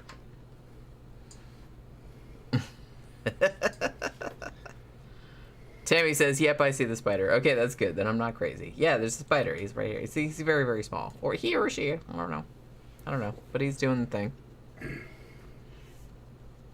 John Smith says, the poop hole loophole. That's what they call it. What?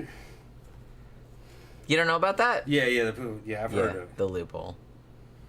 Well, you're technically still a virgin if they go in your butt. You guys have made some rad parents. We got children. We fucking have. They just have fur. Yeah. Well, not only that, fucking Nick is my son. Aaliyah is kind of like my daughter.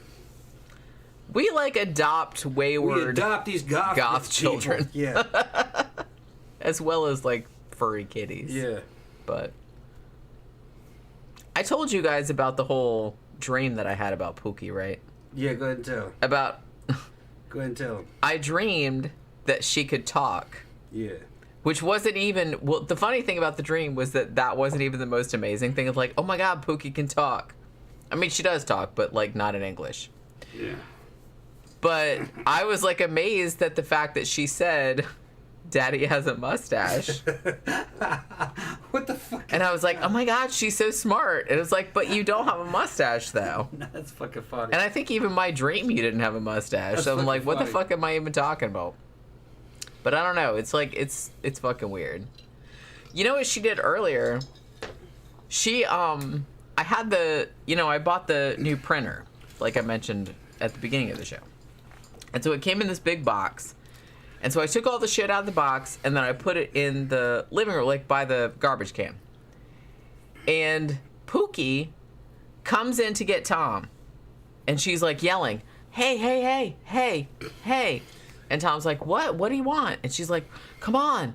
And so, like, he follows Pookie into the living room, and she stops by the printer box and looks at it and then looks at him. Hey! Yeah. Yeah, I forgot about that one. What is this? Why is this here? That's not what it was. I'm showing you. She calls me into the room. She calls me and I go, what are you showing me? And then she goes, look, box. Yeah, it's a box. And then she's doing, it's just things cats do. Look at the box. Isn't it great? There's this box that wasn't here before. Yeah. This is amazing. She likes new shit. I put my boots out last night. And look out. And she saw the damn shoestrings on them, and she fought those shoestrings for an hour. She loves Tom's boots, by the way. I'm like, get it, Pookie. And I go back to watching shit on the tab. And get it, Pookie, get it. She fought those boots for an hour. Anything that's out of the ordinary. Because we're all on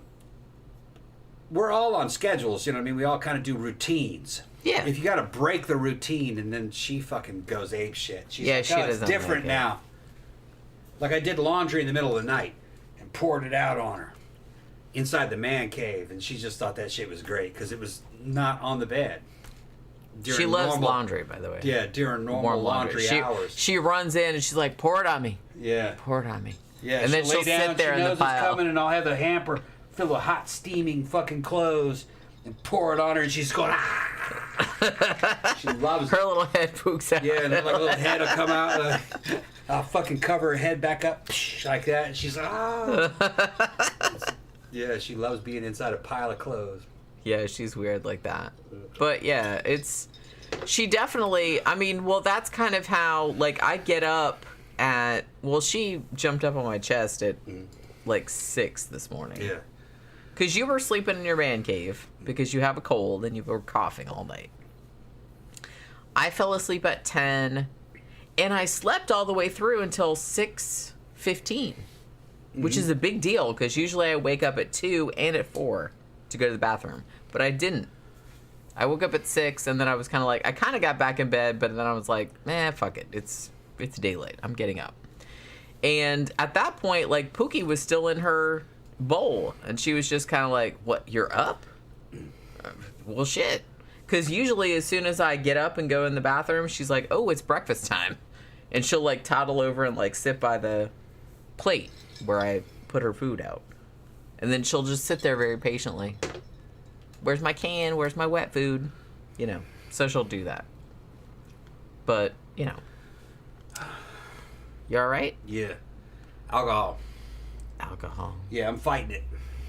You'll be okay, right. So what else you guys want to talk about? We can do paranormal. We can do fucking true crime. Anything about older shows. We could talk about the scene. We could talk dirty. We'll talk whatever you guys want to talk about. We'll talk about. It is open lines. It's open lines Friday. I fucking love open lines. I do too. This is super fun. Yeah. This is my favorite. Yeah. Show to do. Because you guys keep us rolling, and you know, a lot of you guys are heading towards the weekend. We got all kind. We got long trawl huck.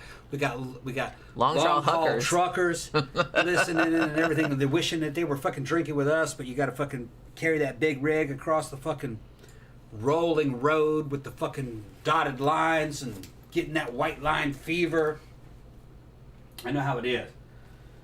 Let's talk about grits. That's old standby trying to get Tom to talk about fucking grits. Grit trees and when grits are in season. Okay? And how the cycle of grits actually happens. But we're not going to talk about that today. The grit cycle. Yeah, the grits. I will say, though, that... I haven't made grits in a while. Yeah, you haven't. It's time for grits. One, you haven't made grits in a while. It's time for grits. Two, speaking of breakfast, this is jumping off from that. Yeah. The movie we watched last night, which I'm not going to reveal because that'll be the movie that we're going to talk about on Sunday. But there was a scene in that where the mom was like making breakfast for the family and it looked like French toast. Yeah. And I thought to myself, God damn, it's been a long time since I had French toast. Maybe we should eat French toast. I gotta go next door to Dollar General and I'll get a loaf of bread. Oh, we don't have any bread? I got some, but it's not quite enough. Oh. All right. So John's asking me about the Georgia Guidestones. What do I think about that? That's a good question. I remember back when I was a kid when the Georgia Guidestones were made, and a lot of people were kind of mystified by it. Georgia Guidestones, I think it was like 5 big granite or marble slabs that had all this fucking globalist style writing on it about how to keep the population down and to a certain level. But it's my understanding, I didn't know everything about it at the time. Recently, now that somebody blew those things up, I found out more about it recently. It was, the context is not modern. When you read what was written on them, it looks kind of dated. It was supposed to be a monument for a post-apocalyptic society after the nuclear war, because they came up during the Cold War when people actually thought a nuclear war could happen at any minute. Well, we kind of did think that back then. People thought that, yeah, but that would never happen. Although at the time, me coming up in a military school, I understood about mutually assured destruction. I knew what the truth was about nuclear weaponry and kind of how in some ways ineffective they were, which that's a whole nother show. A lot of what people know about nuclear weaponry is propaganda. They're made out to be a lot worse than they really are for our advantage. And it had a lot to do with us lying to the Soviets, because the Soviets couldn't afford the nuclear research. So we magnified the fucking abilities of those things a lot because we knew that the Soviets would just copy whatever we said. Yeah, they're dangerous. You don't want to use those, but they're not. Let's not. Yeah, but they're not as catastrophic as people think. You could have a nuclear exchange, let's not. And life would continue. People would survive it. But it's best not to do that. Now, what's written on them is kind of out of date. Somebody went and blew them up as a protest against globalism, as if it had something to do with the WEF, or the World Economic Forum, which is a very different, more modern version of globalism and what they're trying to do, which is a very corrupt form of globalism. It doesn't have anything to do with democracy or world peace or anything like that. It's not what the WEF and the UN are about. The WEF and the UN are about making money. It's a corrupt organization. Over the years, I picked up shit, especially during the first Gulf War when I joined. Was fascinated with Saddam Hussein. And later on, a U.S. Army guard, I think it was a Spec 4, was one of Saddam Hussein's jailers. And he had a long conversations with Saddam, and he wrote a book about it, which I read. And Saddam said some shit to him that at the time I didn't believe. But now it's all true. And it had to do with the corruption inside the United States and the UN. Of how that they were using a false premise of trying to make global peace through the UN Charter, but in fact what they were doing is that they were waging war and beating up on small countries to make profit. Not for the United States, but for the oligarchs that controlled the United States. It had nothing to do with fairness, it had nothing to do with international law. It's about profit. Profit and power. And if you look at world history with the humans, it always gets down to that, really. So the WEF, or the World Economic Forum, is very much the same thing. What they say is all lies. What it's really about is power and money. They blew up somebody, couple, I guess it's about a week or so back, blew up the Georgia Guidestones in protest of what's happening with the WEF and everything that's happening right now. Which I don't support violence. I can't support violence. They'll fucking yank the channel. I understand why they did it. I think it was symbolic more than anything else, because the people that built those Guidestones really have nothing to do with the modern forms of globalism. All right, it was a misunderstanding. But history is mostly symbolism and what do you call it? Performance art. You know, they didn't like what that thing said. They didn't like what it fucking stands for. So they blew it up. Because slowly over time, no form of globalism would ever be democratic. That would not be possible. It would be totalitarian, which I don't support totalitarianism. So I understand why things happened. That's all I'm going to say about that. But as I said, it seems kind of pointless to blend up something like that. Yeah, but I mean, it got press. So I guess it wasn't completely symbolism. Yeah, I get that. It's symbolism. The thing is, though, is that the globalism that the makers of the Guidestones are talking about is a very archaic form of globalism that is not what we're dealing with now. Okay. That was, they were talking about a post-apocalyptic globalism that has not yet happened. But I can understand why they attacked the ideas, because if you actually analyze what's written on the Guidestones, what it boils down to is eugenics. Okay, that has a lot to do with it. Selective breeding of human beings, killing off the weak and the unacceptable, population control, and that can only be done through totalitarianism, which is basically the dream of the German National Socialists and the Communists, making Nazi Superman or the communist perfect man. Okay, and all that shit's bad.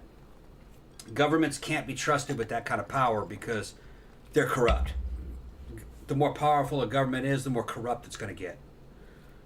You cannot separate mankind from corruption. What's better is decentralization and freedom and liberty and good morals and local governments and people having freedom of choice.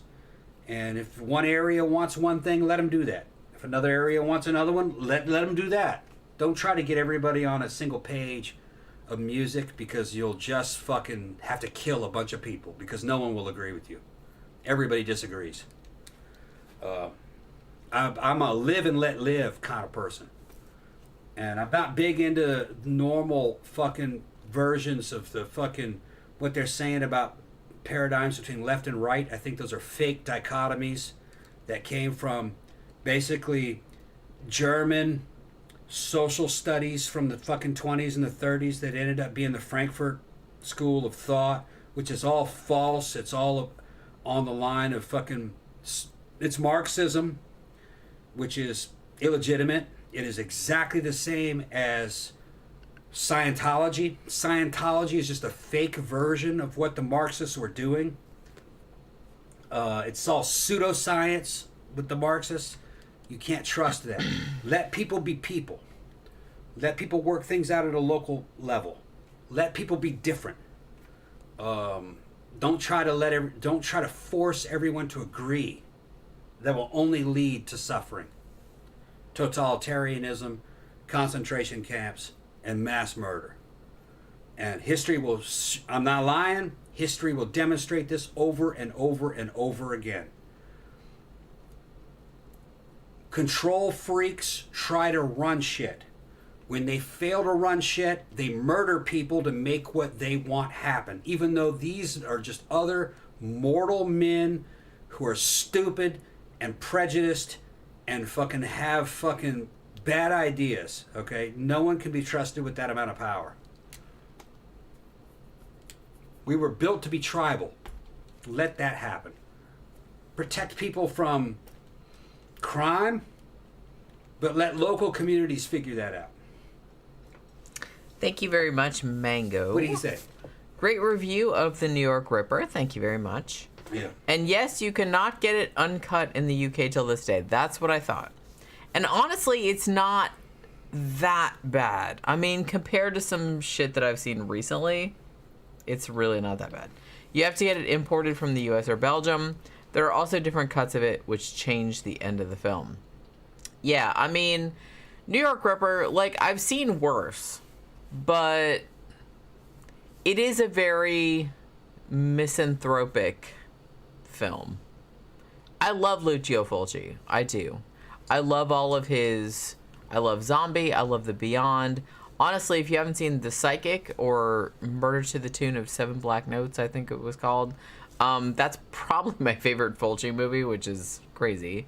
But New York Ripper, a lot of people like complain about that because it's kind of like misogynistic, but I don't know. A lot of Giallos were. I didn't really have a problem with it.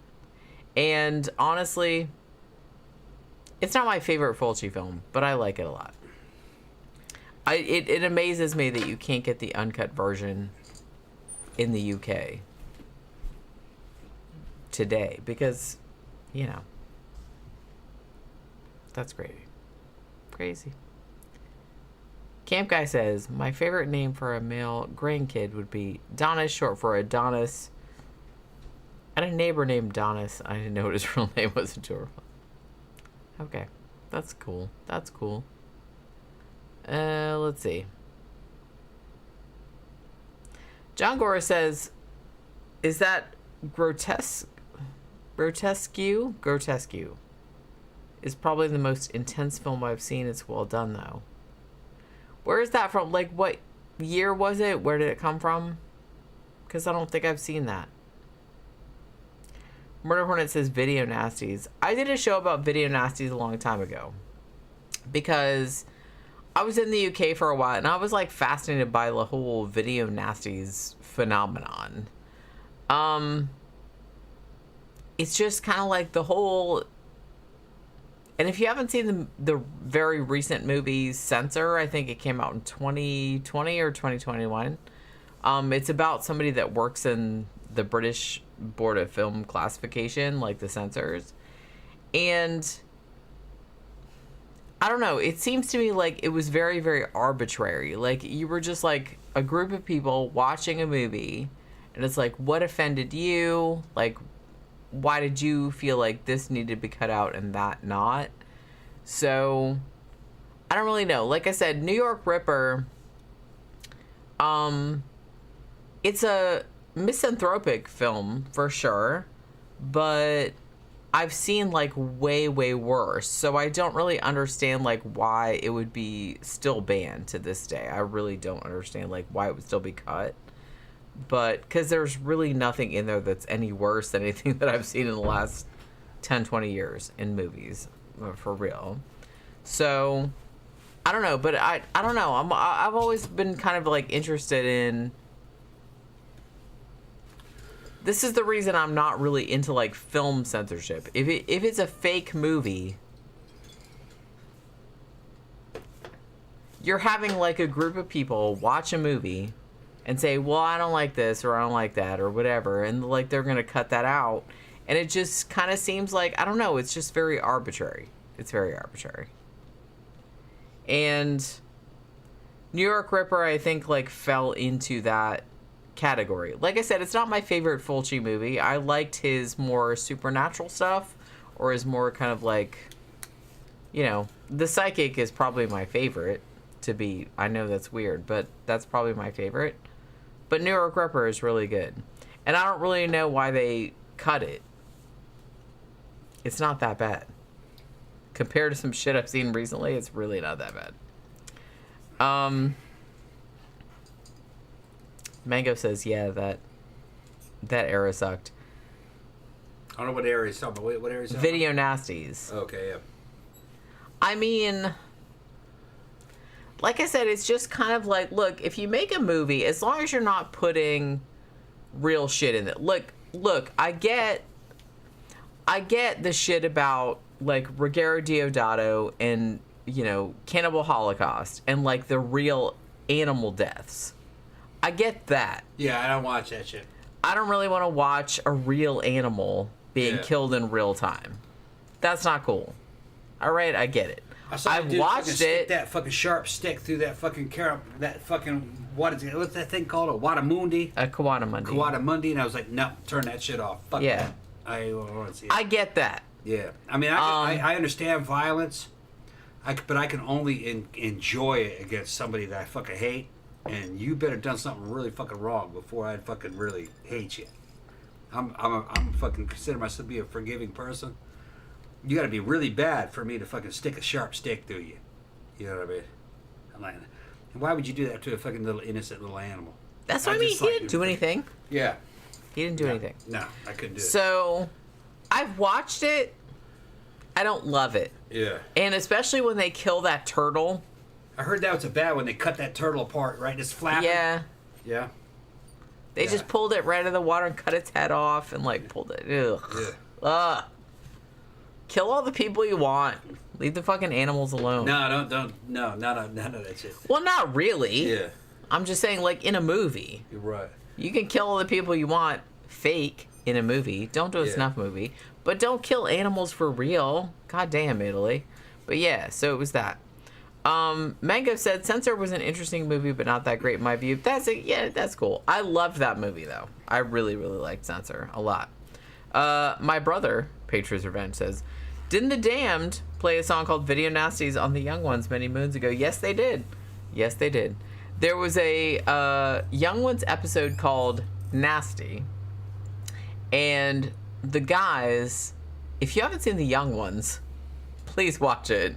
It was like a, would you call it a sitcom? I guess you call it a sitcom. Like from the early 80s, from like the UK. And they would always have bands on the show. And it was like, it was live. But they had The Damned on one, and it was called Nasty. And the guys in the house, they rented like a horror movie or a snuff movie or something like that. And then there was like a vampire... Yeah. Like a real vampire that was involved. And The Damned were there. And they did a song called Nasty.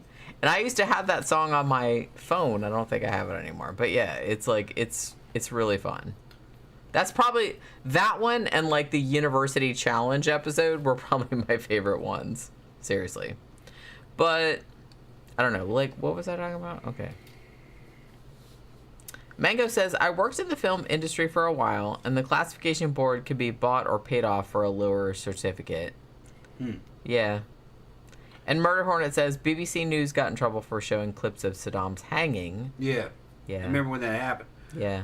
I mean, Saddam was not a good guy. But he was right about a lot of things that he said about the United States and how it worked. Another one that they fucking killed unjustly was Gaddafi.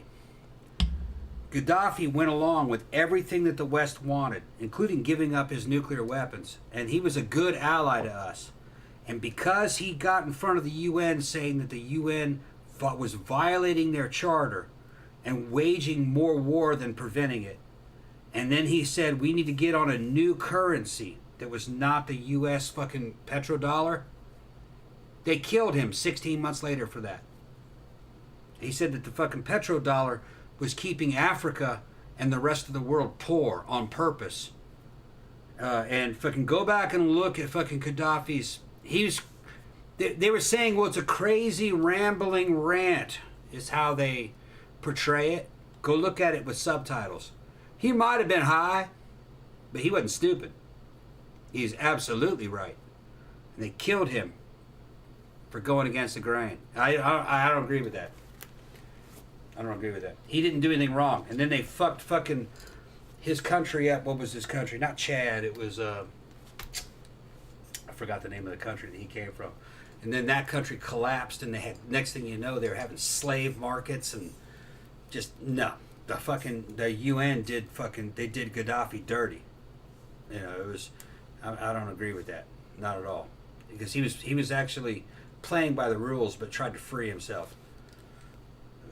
History will tell. Mango said, I would be very happy to burn Cannibal Holocaust. It's a vile movie. Yeah. However, it is a very influential one. Yeah, I wouldn't do that because, like I said, it's a piece of art. So I don't really agree with censoring it, and I've watched it in its uncut form. If you're an animal lover, I don't suggest it. That's right, Libya. Okay. Yeah, there you go. Libya was the country. Yeah, they fucked Libya up for no good reason. Go back and look at his fucking speech to the UN with subtitles. Everything he said was true. Everything. He was right. I thought he was crazy at the time, but no, it was true. I just wasn't ready to hear it. I believed back then. Okay. But yeah, I mean, I would defend the movie as a piece of art, but I would rather all the animal cruelty wasn't in there. Like, if you're going to do it as found footage and you're going to make it as realistic as possible, which they did, that's fine. That was like an early, incidence of found footage, but they really didn't need to kill actual animals, like, to do it, and, I'm kind of, like, not into that. So, yeah. I mean, so I wouldn't burn it, but I'm not going to watch it again, probably. Now, somebody named Auntie Holopainen says, talk about Jennifer Farragate, the woman who was found dead of a gunshot wound in a Norwegian luxury hotel in 1995. Oh, I kind of remember that case. Wait a minute, isn't that the... Honestly, we should probably do a whole show about that. That's not the one I suspected of being an East German spy. We're not talking about Isdal woman. No, that was a long time ago. Yeah, okay, yeah.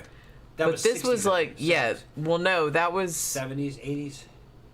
When was that? Isdal woman, I think it was 80s. 40s or 80s or 50s. It was a long time ago. I think it was 80s. She's the one with the Browning high power. The cute girl. The black bob. The shoes. Found dead. She shot herself. No, that's the case she's talking about. Isdal woman was a long time ago. Okay. So I think you're thinking of the one that she's talking about. Okay. But maybe we should. That would probably be a good one to talk about. Because I kind of feel like we did a show about Isdal woman and Somerton man, and I think that was like an espionage type of show. There was a lot of stuff with the East Germans. East Germans had a lot of intelligence agents that were sex operatives. They would show up dead every now and then under weird circumstances. It was hard to track the girl down, where she came from. And typically what they would do is they'd get them out of orphanages or prisons. turned him into a sex operative and sent him into the West to become a fake hooker / girlfriend to somebody. They'd be able to report back. But, you know, that's the theory. But that's usually what happens in intelligence work. John Gore said, I like Diodado's first cannibal movie, simply called Cannibal.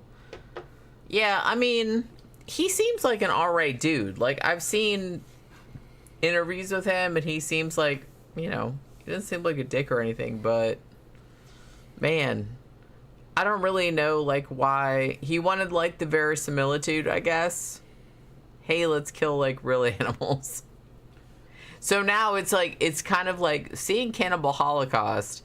Every time I watch an Italian movie from like the early 70s and I see an animal in the movie, like a cat or something, I'm like, oh my God, are they going to kill this animal? Yeah. Because they clearly did not give a shit. They clearly didn't give a shit. But, you know, there's that.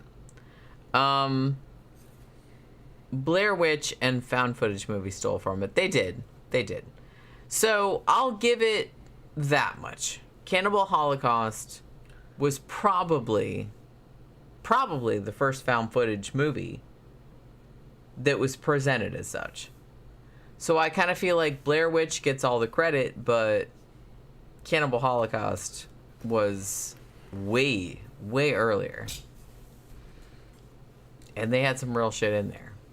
So much so that they got, like, brought into court. Didn't we do a show about that? Did we do a show about Cannibal Holocaust? Yeah, I think so. They brought them into court because they thought that the people in the thing, like the thing, really got killed. They didn't. But the animals did. So. Okay, so we're approaching hour 2. What do you want to do? You want to I would like another drink, actually. Okay. I would like another See drink. what they want to talk about. Adjust your your wig. wig. Get the subject going. Adjust your wig. I did.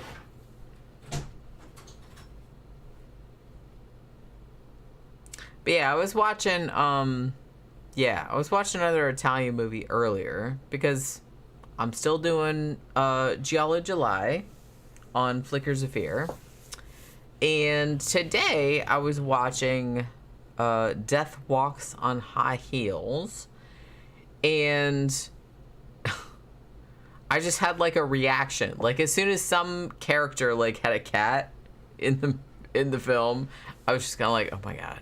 Something bad's gonna happen to the cat. Nothing bad happened to the cat though. But because there was like a scene where somebody had the cat, and I was just kind of like, I was freaking out because like it's Italy.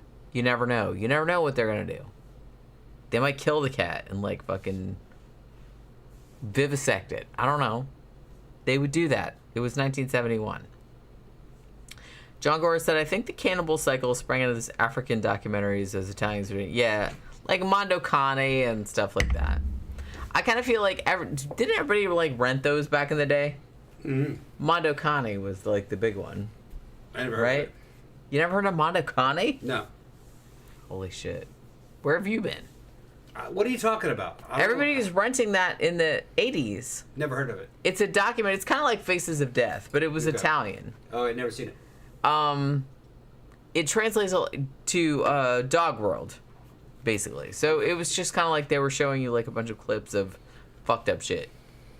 Back in the 80s. Everybody rented that back in the old days. I rented it. Everybody rented it. Dan Michael says the bad title is bad sign. Cannibal Holocaust is not appealing to me. I mean, I'm not going to like recommend that people watch it. Like it's influential. Especially if you're into found footage. Fuck Cannibal Holocaust. Don't watch that shit. I'm just saying, if you're into found footage, that's kind of like the OG. But if you really don't want to watch like real animals being killed, no, fuck that shit. Yeah. Then don't watch it because it's. Yeah. I mean, and it'll just what was that? Holy shit! It'll just needlessly piss you off. Yeah, because they're killing animals for no good reason. And I mean, they're not even animals that you can eat. The people that die in it, yeah. I mean, they didn't really die, so it's fine. It's like whatever. I mean, it is realistic, but you know, they're not animals that you. But the animals that get killed in it, are real animals that get killed in it. So if you're not down with that, I would not suggest that you watch it. Yeah, they're not. It's not a fun time. They're not even animals that you could eat, and they're not slaughtering them fucking painlessly like you would. You know what I mean? They're torturing them. So fuck that shit. Yeah, it kind of makes me mad. Yeah. Like, I understand the importance in film history, but it still kind of, like, makes me mad. Yeah. I don't really like I said, if you're killing fake people, do that all day long. I don't care. Don't kill any real animals, though. Don't like it. Sebastian says, how about the Dario Argento films? Suspiria was okay. Suspiria is actually one of my favorite films from the 1970s, easily. Very, very stylish. I really, really like Dario Argento. He went downhill probably in the mid-1990s. I kind of feel like the last movie I like of his was Stendhal Syndrome, which was 1996. I haven't seen some of his newer ones. He has a new one out, which I haven't seen yet, which I've heard is okay, but I don't know. There are some ones in there that, like The Card Player, which I hated, and a few other ones that I wasn't super into. Sebastian says Phenomena was my favorite. That was actually a good one. I really liked Phenomena. I know a lot of people don't. That was kind of like, I don't think you've seen that. Donald Pleasance was in it. Jennifer Connelly was in it. And it was a weird premise. It was basically like a girl that could psychically control insects. Like, there was other shit going on too, but it was a Giallo. It's pretty much a Giallo, but with supernatural aspects. And I don't know. I like that. It's not my favorite, but it's good. It's good.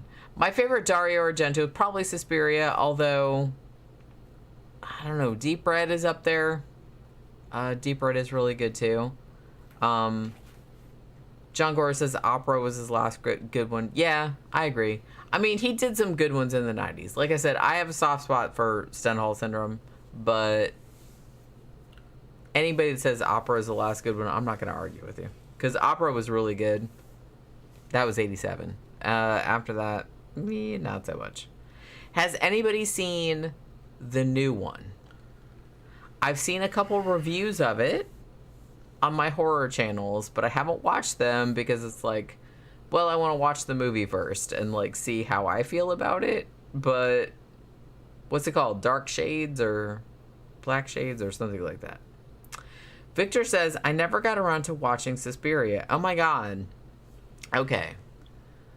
Suspiria, well, you kind of have to approach it. Suspiria is very stylish. It's very, it's kind of like a fairy tale. And you kind of have to approach it as though it's like a fairy tale. It's like a witch story. It's visually beautiful. It's actually, Suspiria is probably one of the most beautiful visually like movies that I've ever seen. My old house that I used to live in, I decorated entirely in homage to Suspiria. That's how much I love that shit. I love that. Well, I love the Giallo aesthetic, but I love Suspiria in particular because I really, really like that whole like visual aesthetic they have going on in that. Yeah, right? Yeah.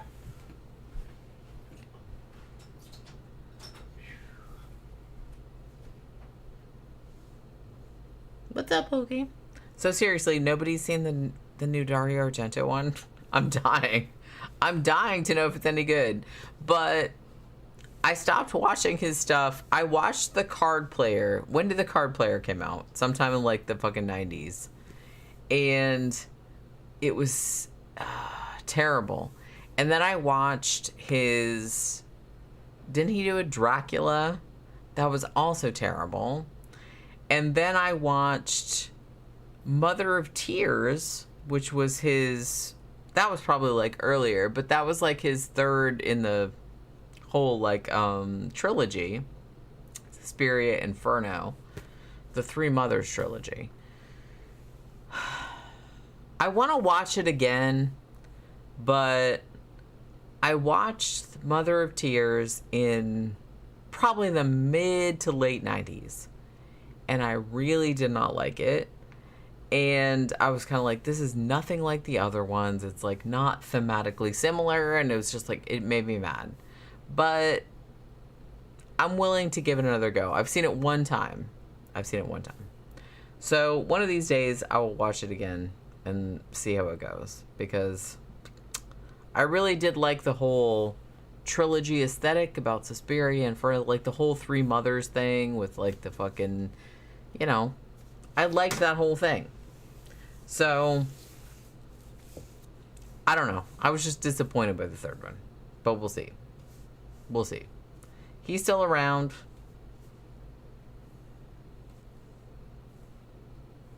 Have you seen his version of Phantom of the Opera? I have.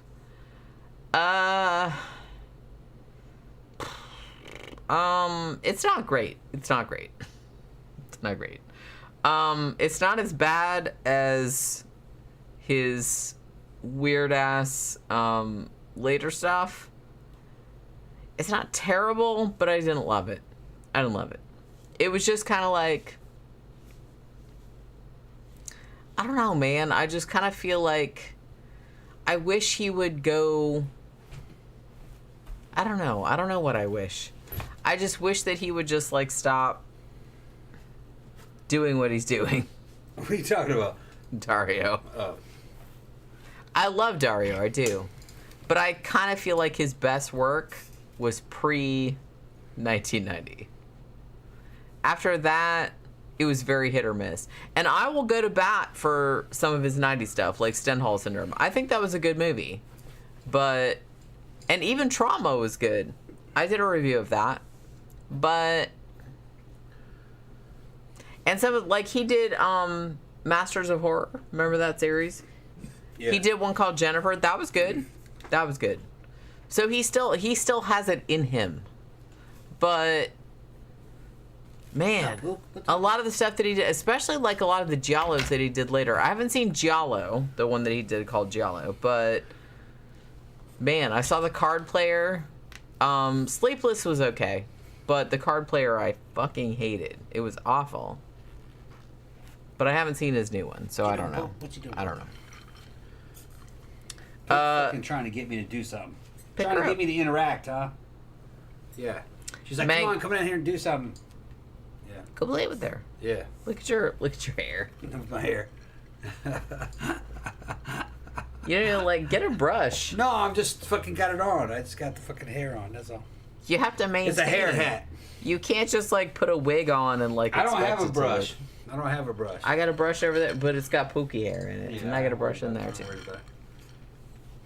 Mango said, I always thought it was a lazy adaptation. Yeah, I mean, it wasn't great. It wasn't awful, but it could have been a lot better.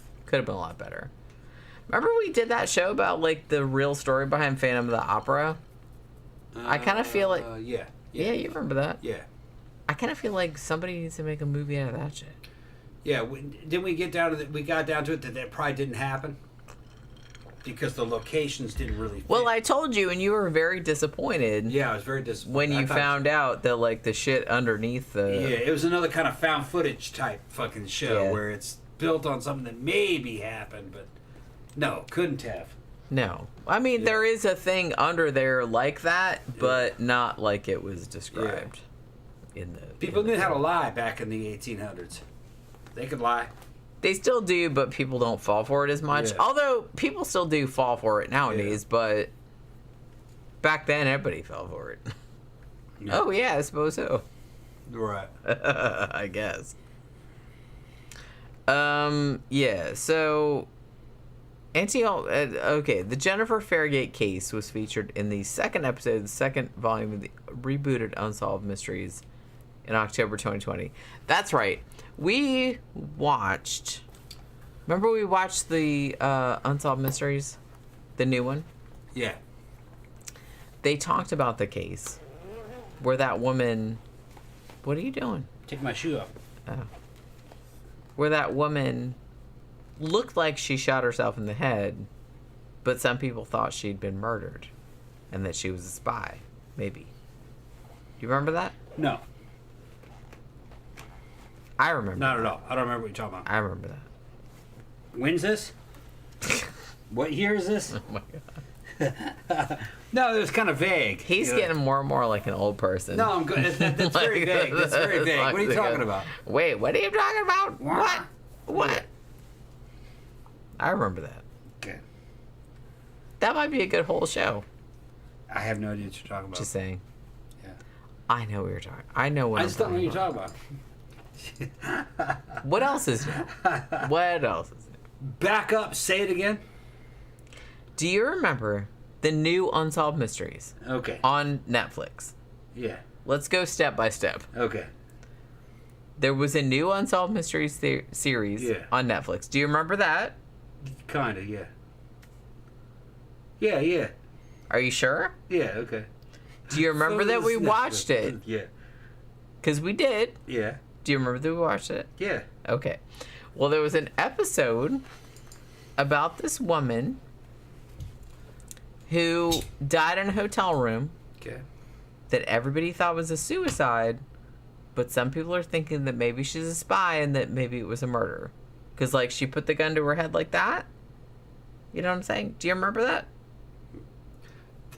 I remember like 3 or 4 of them that were like that. Okay. What year is this? I mean... What country? Germany, right? Fairly recently. Germany? I don't know. It was fairly recent. Okay. I'm just saying. Remember what kind of gun it was? No. Why would I remember that? Because I would remember that. So you know. That's the only thing you would remember. Okay, yeah. Like the most insignificant detail. That's the only thing that's the only thing you would remember. Yeah. Victor says people are dumb fucks these days too. I know. People are dumb fucks always. It's sad. It's sad. It makes me very angry and impatient, but you gotta deal with dumb fucks all the time. Gotta deal with dumb fucks all the time. You know.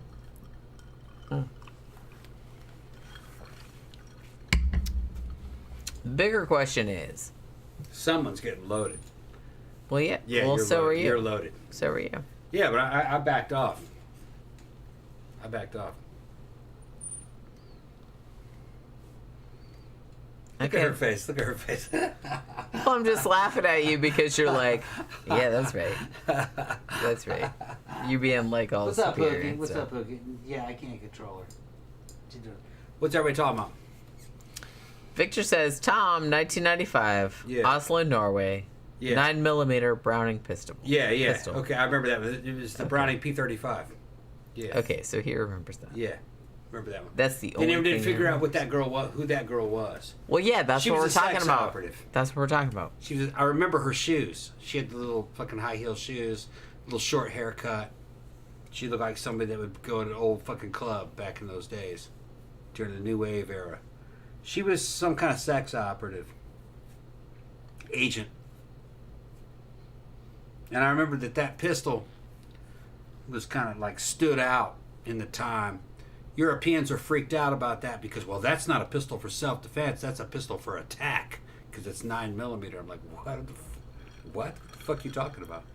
All pistols are for self-defense. Fucking, if you go to a fucking gunfight with a fucking pistol, you're a fucking pussy. You go to a gunfight with a rifle. All right, fucking pistols are always last-ditch weapons. So it's a weapon of defense. But that's just what they gave her, you know. She was some kind of sex operative. Dan says, dumb fucks procreate more. Smart people find less related to. Yeah, sad but true. Yeah. Sad but true. Sebastian says, Jenny and Tom, The Keep. Yeah, directed by Michael Mann. Yeah. Is an incomplete film, but still worth a look. Yeah. I like the movie. You know what's crazy? She's reading the book. I am reading the book at this moment. Yeah. And actually, the review of it will go up on July 25th. Yeah. I actually want a Blu-ray copy of that. If anybody wants. Man, the book is really good. Yeah. If anybody wants a review of that movie, send us a Blu-ray copy. If it's available on Blu-ray, it may not be, and we'll review it. I want to see that one. Man, the book is so good. Yeah. I'm just like, I'm probably only like an eighth of the way into it, but man, it's good. Basically, a Jewish monster story. About kind of like a golem, basically. Basically, about like a golem. And the Nazis fucking find a place where they were keeping it prisoner, and they inadvertently let it go. And it does all kinds of shit. You know. But it's a... I remember the movie was good, but I haven't seen it in so long, you know. I want a more of a modern take on it. In the book, but there's so much. I could buy it, but there's so much stuff competing for time. Jenny and I always move to whatever people send us. If people send us something, then that goes to the top of the list. Especially in recent times. I even got around to fucking Collateral. We had Collateral in the back burner for several years. And we eventually got around to that. And I think I got 3 versions of Collateral. So many people recommended it and sent it and stuff. Yeah, right. But and Collateral turned out to be a fucking badass flick. I liked it, so I see why they wanted me to. Well, it was one of those things where it's like we started watching it, and I was just kind of like, this sucks. And then like, come on, and then like, and then once you get past that like first, and then I was like, oh my god, this is awesome. Once Tom Cruise is in it, and he's in the back seat of that fucking taxi, and he starts talking, you're going, oh, okay, this is the setup now. But they have to fucking get this chick, her story into it early on, because they're gonna do a callback to her later. If you don't know that, if you're watching the movie for the first time, you're like, this is kind of fucking slow. But no, once Tom gets in there, and then you realize that he's a fucking assassin, it's Tom Cruise playing a villain. And Tom is a lot like Arnold Schwarzenegger. Tom plays a better villain than he does a fucking hero. But he doesn't want to play villains. He doesn't want to play him, right, yeah. Even though that's obviously his calling. Yeah. Tom does a much better villain. He makes a better fucking bad guy vampire. He makes a better fucking assassin. I told Tom today, like at lunch, I was like, you really need to watch Tropic Thunder. Yeah, I gotta see that one, yeah. You really should watch Tropic Thunder. And it's the same with Arnold. Arnold is fucking better as a villain. Although he was great in Predator 1, he's better in Terminator 1 when he was a villain. Yeah. Not so much Terminator 2. This is an okay movie, good movie. Some people say it's the best action movie. Nah. Terminator I liked it at the time, but rewatching it, I'm like, it's not as good as I remember. Terminator 1's a lot better. Terminator 1's a lot better. And he did some good shit fucking recently, Arnold, when he wasn't in his fucking I will only play heroes. Well, yeah, when he did Maggie, after he kind of like when he laxed up, shed that stuff and like played like a normal person, he was better. He can actually act. Yeah, so. He was real good in Maggie as a fucking in a zombie apocalypse, which was like a non-zombie flick. It was kind of weird. And then he did fucking. I got one of his movies on Blu-rays about where he played an actual character who was fucking trying to go after vengeance for guys that what was it called about the plane crash. Oh yeah, remember that? What the fuck was that called? That was a fucking weird flick. He played a psycho. That was all right. He played a psycho in it. Yeah, and he's very believable as a fucking psycho. That's what I'm saying. Yeah. I mean, people like that, people like Tom Cruise, they play better villains. Yeah. But it's like they don't want to because it's like they have some weird thing where it's like, no, I have to be portrayed as a good guy. But it's like, but you're not the good guy. Well, that'll kill your career. You're a dick. It'll kill your career if you go that way. I know, so I get it. They do it. But Mega said Maggie is great. Yeah, Maggie is really good. Both of those guys are better villains or neutral. Kind of neutral dudes. But I love Tom as a villain. Tom Cruise as a villain, good. Same thing with fucking Arnold. Arnold's best movie is Predator 1. It's just a fucking badass flick. But his best work most impressive work is fucking Terminator 1. Conan 1's good though too. Come on, but in Terminator 1, he just plays a fucking emotionless evil robot, and it just that's Arnold does come off. That's kind of his as an bailiwick. Emotionless evil fucking robot, basically, and he's very impressive. I mean, I kind of feel like as an actor, you have to kind of know what your expertise is. Like, what are you good at? Yeah. And I kind of feel like Arnold Schwarzenegger, Tom Cruise, people like that, they're good at being assholes. Yeah. They're good at being assholes. I mean, it's like, I'm not like shitting on the people. No. I'm not shitting on them as people. I thought Tom did a great fucking Lestat, because Lestat is a fucking prick. He's kind of an asshole. He's a fucking prick. And fucking, That's what I mean. and yeah, okay. So whenever Tom Cruise has to play kind of an asshole, he excels. Yeah. When he has to play a good guy, I don't buy it. I don't buy it. Well, he's always playing the same guy. That's what I'm saying. As a good guy. And I don't... That's the thing. I don't buy him as a good guy. Because he always comes across as very arrogant, very condescending, very smug.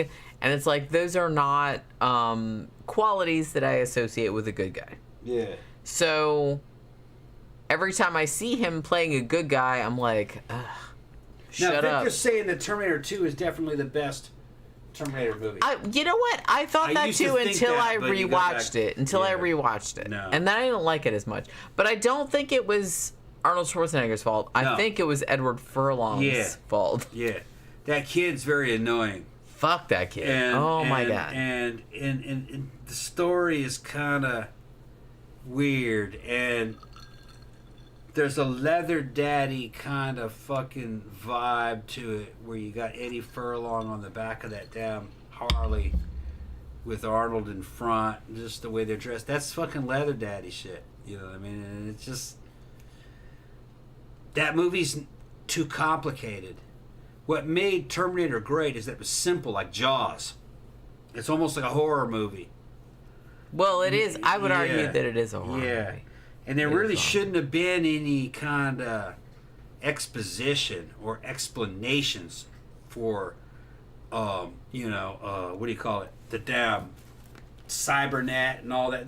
What do they call it? No, cyber. They didn't call it cybernet. It's Cyberdyne. Skynet, Cyberdyne. There shouldn't have been any kind of fucking explanations for that. It should have just been T1 and that's it. That's it. You don't need to know anymore. Because the more they told you, the weaker that story got. And then when you got Skynet talking and having a human fucking voice and face, no.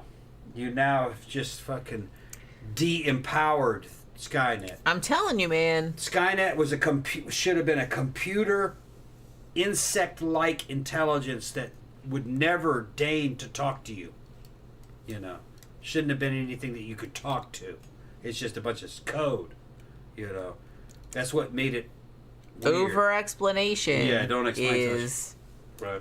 The fucking killer of horror, man. Horror is like mystery. I consider anything after fucking Terminator 1 really to just be fan fiction. Terminator 2 is pretty good, but it has problems. I'll say, okay, that's canon. But the rest of it's fan fiction, if you ask me. They fucked it up. Victor says Top Gun Maverick was fucking great. Yeah, everybody says that. We still haven't seen it. We'll never be able to see it, probably. We'll probably have to get that shit on fucking Blu-ray. We could go to the movies. I mean, we never get around to it. I know. Yeah. We could go tomorrow. Yeah. Although we got so much shit we got to do tomorrow. I still want to see Nope also. Yeah. There's like so many movies. Gramthars says T2 is a father-son road movie. A la The Road and Road to Perdition. Yeah, it is kind of like that. I get it. That should not be that. Not in the Terminator series. You're dealing with Jaws, basically. It's a horror movie. There shouldn't be any more than that. I thought it de-empowered or demystified the Terminator franchise, and Terminator 2 set that franchise along a bad path because it just got worse. Well, and we've talked about this earlier because I kind of feel like a lot of horror sequels, you know, by design or, you know, by necessity, I guess, they're kind of like gonna have to over-explain stuff because we did this one movie and we didn't expect it to be successful, but it was successful. Yeah. So the producers asked us, please make another one. So we made another one, so we have to, like, explain all the, for example, like, the backstory of the killer. Yeah. And that kills your shit. Yeah. Horror works better the less that's explained. Well, to an extent. You can't explain nothing because then everybody's like, what the fuck is going on? But to a degree, I think that you really can't over-explain your villain. That's one thing. You can't over-explain the situation. It makes it less scary. Yeah. They brought Arnold back, and then they turned him into a father figure. The Terminator. It's just, I just thought it was a bad well, he choice. was so scary in the first one.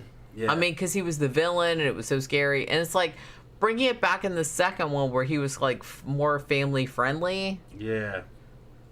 I didn't love it. It's like, you know, it's a good movie, just as a movie. It's a great action movie. Yeah, it's I'm not saying that. T1 is a horror movie. A lot different. That's what I'm saying. And I'm like a horror person. Right. So it's just kind of like, if you're doing a horror movie, you don't want to over-explain that fucking shit. Like, explain a little bit, but just enough. Don't give them your whole backstory. Don't give them, like, oh, I had a bad childhood. Or, like, nobody wants to hear that shit. Nobody wants to hear that shit. Just fucking... It's much scarier if you don't know. Yeah, and a lot of stuff. Well, you gotta give it to them that they knew how to capitalize on T1 though. When they came out with T2, it probably made more money. But it's still a good movie. I'm not gonna argue that it's not. It's still a good movie. It's just I think it parted ways from the Terminator franchise, and it was a good movie, but it sent it down a bad path. A path of over-explaining, over-humanizing fucking the Arnold Terminator character. It shouldn't have been like that. It should have been fucking alien and cold and horror through the whole thing. Yeah, like, don't demystify. Right. Like, you can demystify in, like, little pieces, but don't do like fucking Rob Zombie did with, you know, Michael Myers in the Halloween remake. Don't explain the bitch's whole backstory and say, oh, let's feel bad for this abused child. Like, don't do that. Don't do that. That, like, undercuts every single... Mango says it right. You enjoy T2 for the action. Yeah, pretty much. You enjoy T1 for the story. Yeah. And it's a simple story. Yeah, I mean, that's kind of the reason that out of all the franchises, I enjoy T2. I enjoy Aliens. Yeah. But of all the big franchises, I always like the first ones. I like the first Halloween. I like the first Alien because that's more like a horror movie. Yeah. All of that kind of stuff because nothing's explained. Right. It's scarier. It's scarier if shit's not explained. I don't know about you, but I'm getting tired. Sebastian says Halloween 3 as a standalone movie. Yeah.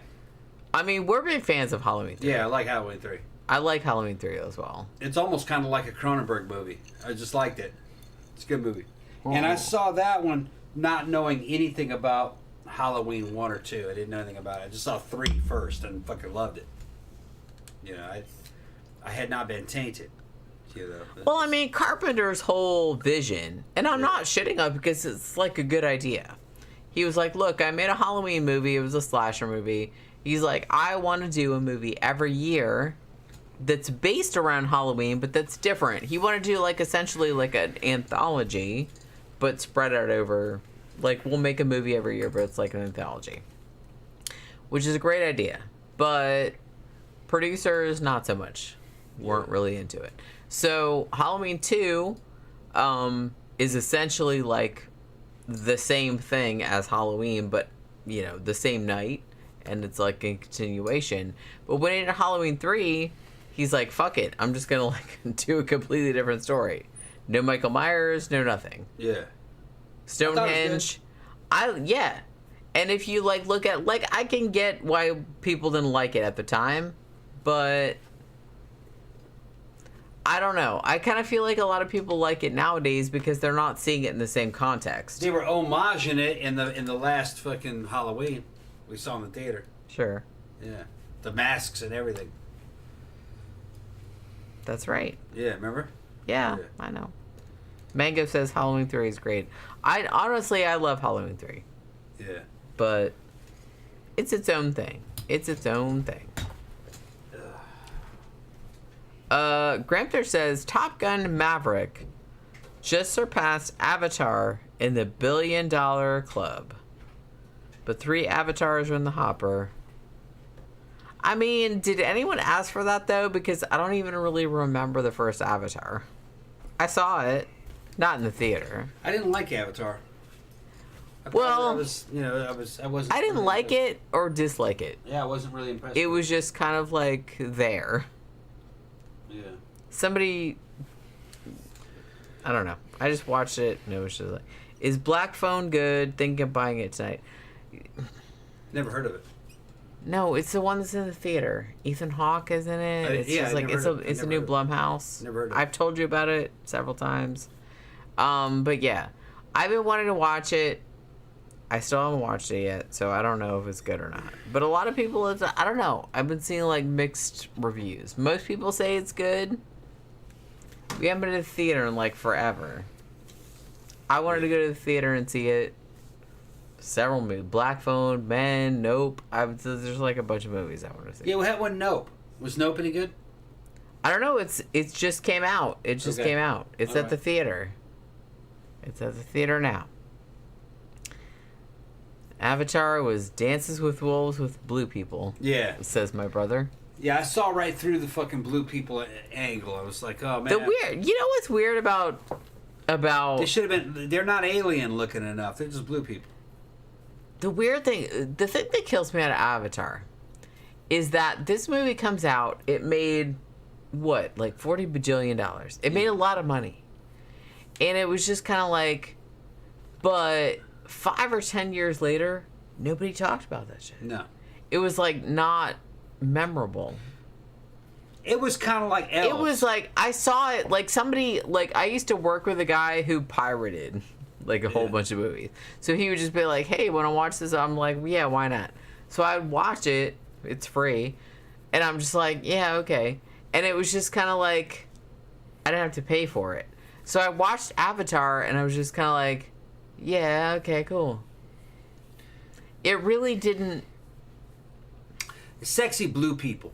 They may well have been elves.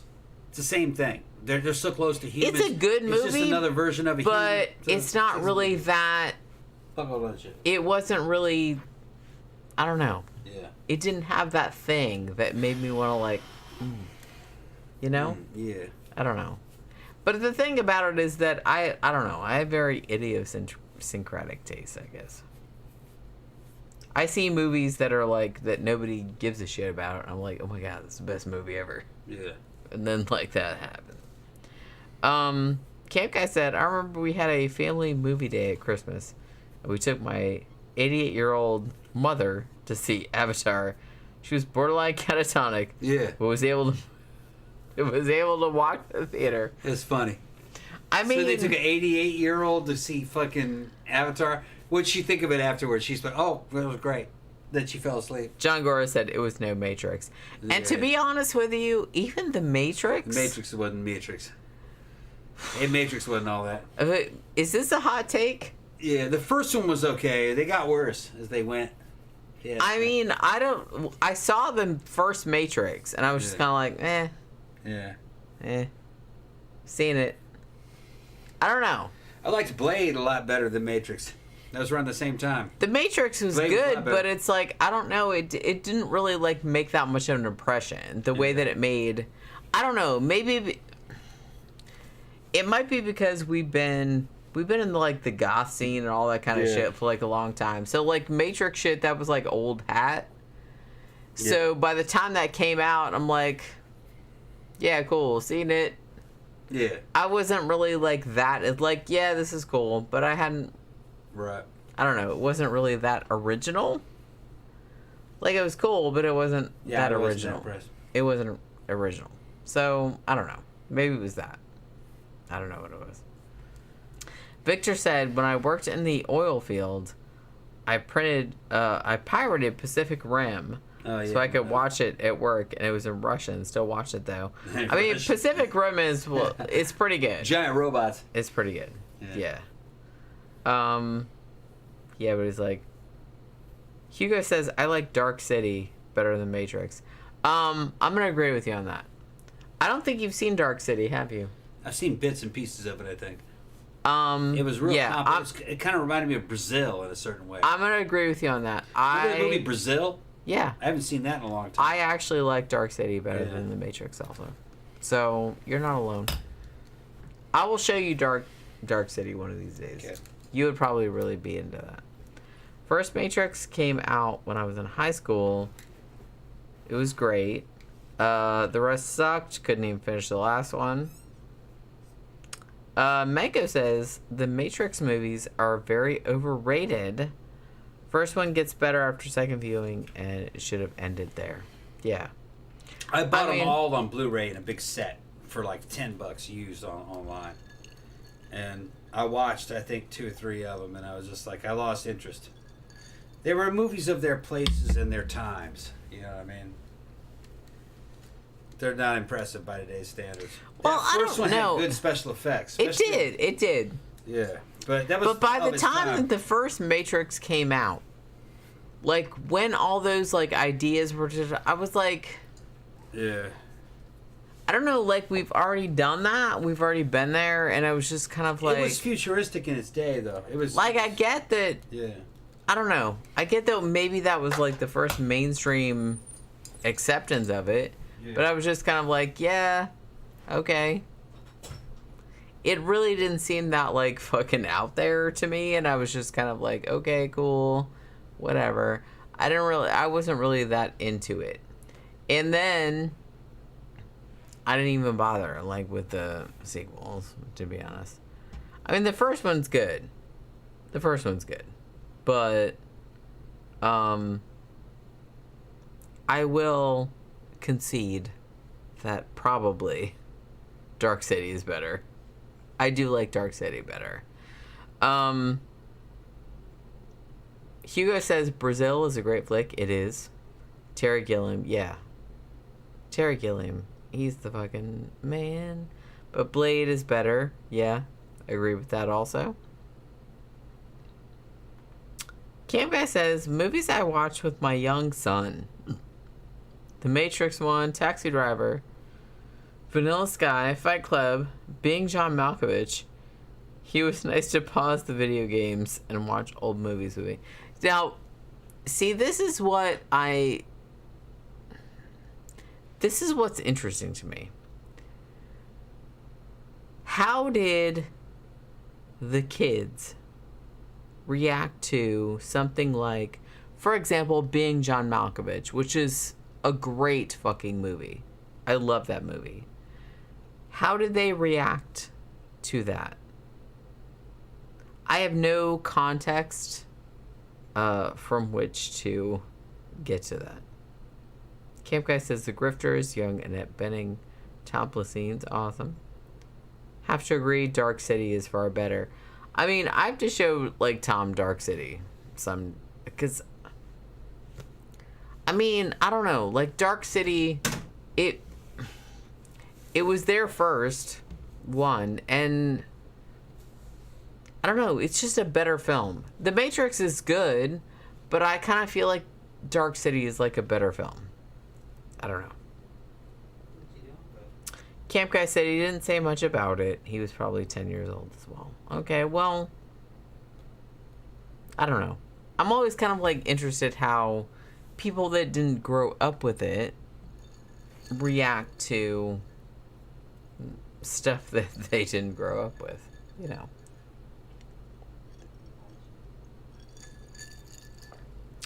Tom, get back in here. Yeah. Pookie was up there in that fucking bowl trying to bite me. What's up? Because I gotta pee. Okay, go ahead. So you gotta talk. All right, let's see what everybody's doing. Okay.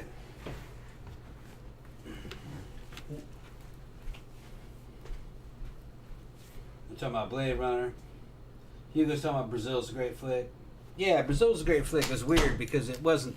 You didn't know if it was an action flick or if it was some kind of fucking sci-fi, or it was just a weird movie about totalitarianism and I don't know if I'd call it totalitarianism, but bureaucracy.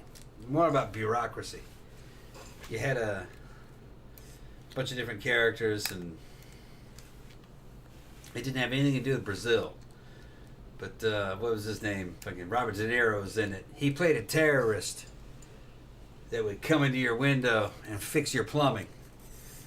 He would fix your plumbing even though the paperwork said that you couldn't that you couldn't fix it. You know, it's kind of fucking pretty cool. A lot of shit happened in it. Dude worked at a damn bureau that just fucking erased history. Sounds real familiar, doesn't it? But he's erasing history, and his mom was fucking spending all her time getting down plastic surgery, going out with dudes half her age. It's just a trippy flick.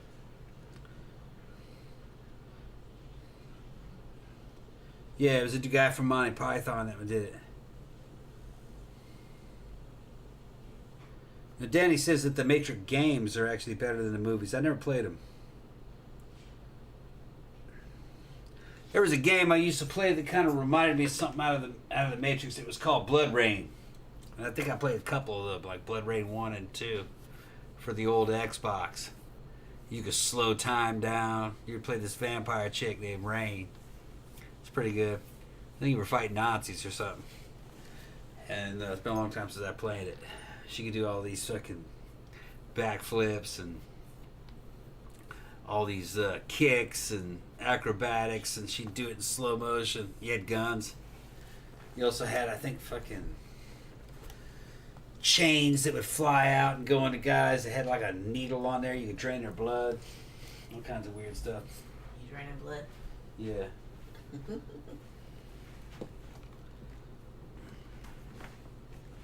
Oh, man. Cam guy says they watched Shining and the Cape Fear and more. Both my kids, one by, I don't know what he's talking about.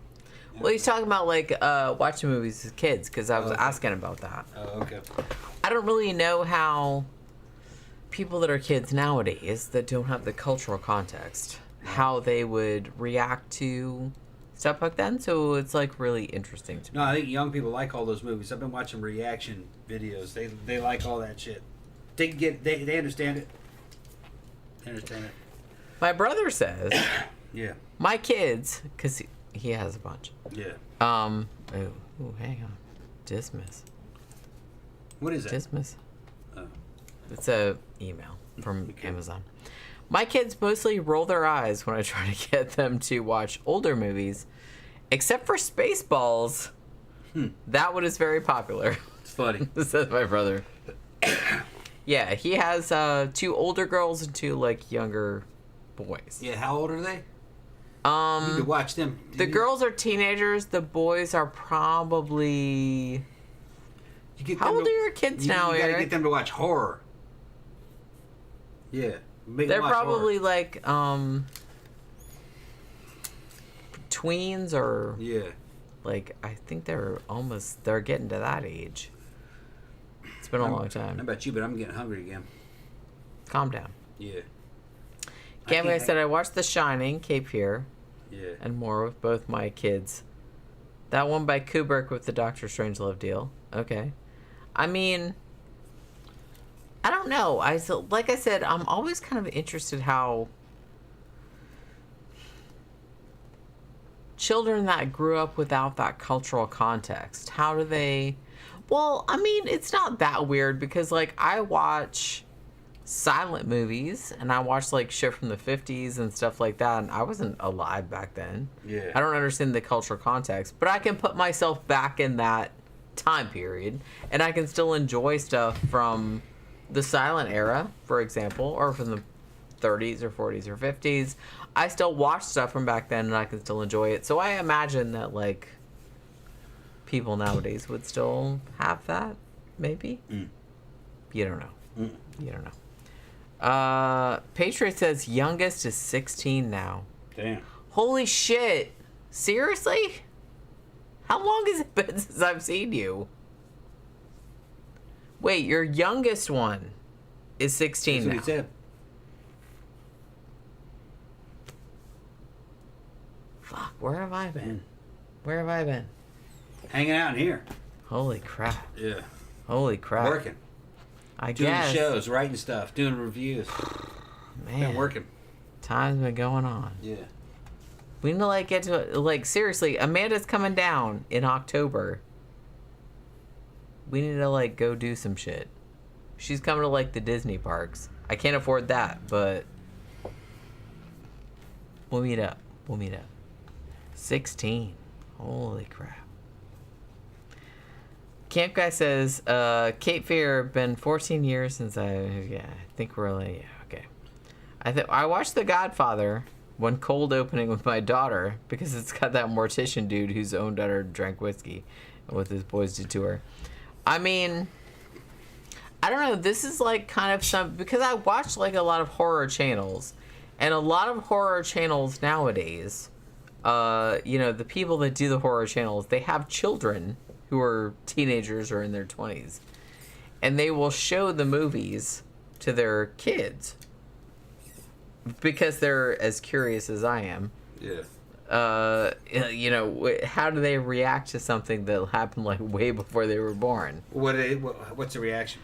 Most of the time they seem pretty receptive to it, which is interesting to me. Yeah. It's interesting. They seem very receptive. Well, I think that's kind of like, you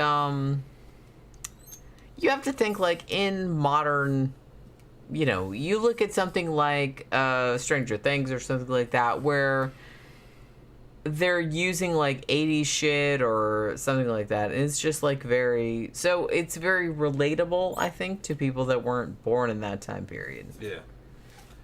So they can kind of like relate to it on some level, even though they weren't born then. I don't know. That's very kind of interesting to me. It's very interesting to me. Camp Guy said we let our kids watch anything they wanted to. We explained a lot of the context. I think that's probably the best way to go about things. When I was growing up in the 70s and 80s, my parents did not forbid us from watching anything, so we just like watch whatever.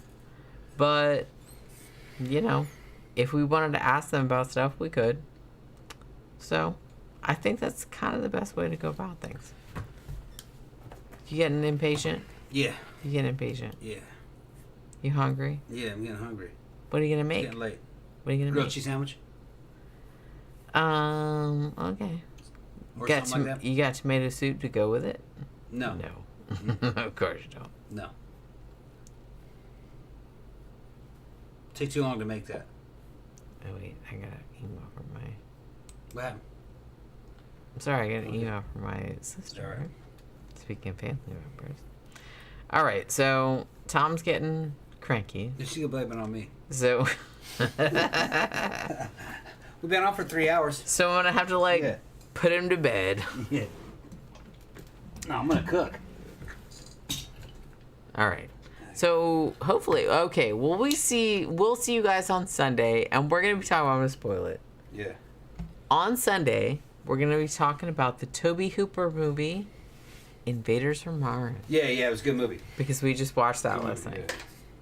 Yeah. Which I was excited about because I hadn't seen it since. Watch Invaders from Mars, and we'll talk about it. Yeah. Well, it's on good. Shudder, so go watch it. I mean, I'm sure it's other places, but yeah. We're going to be talking about that on Sunday. So, thank you guys for hanging out with us on this Friday evening. And we will see you guys on Sunday. Have a good weekend. we'll see you guys Sunday evening. Bye.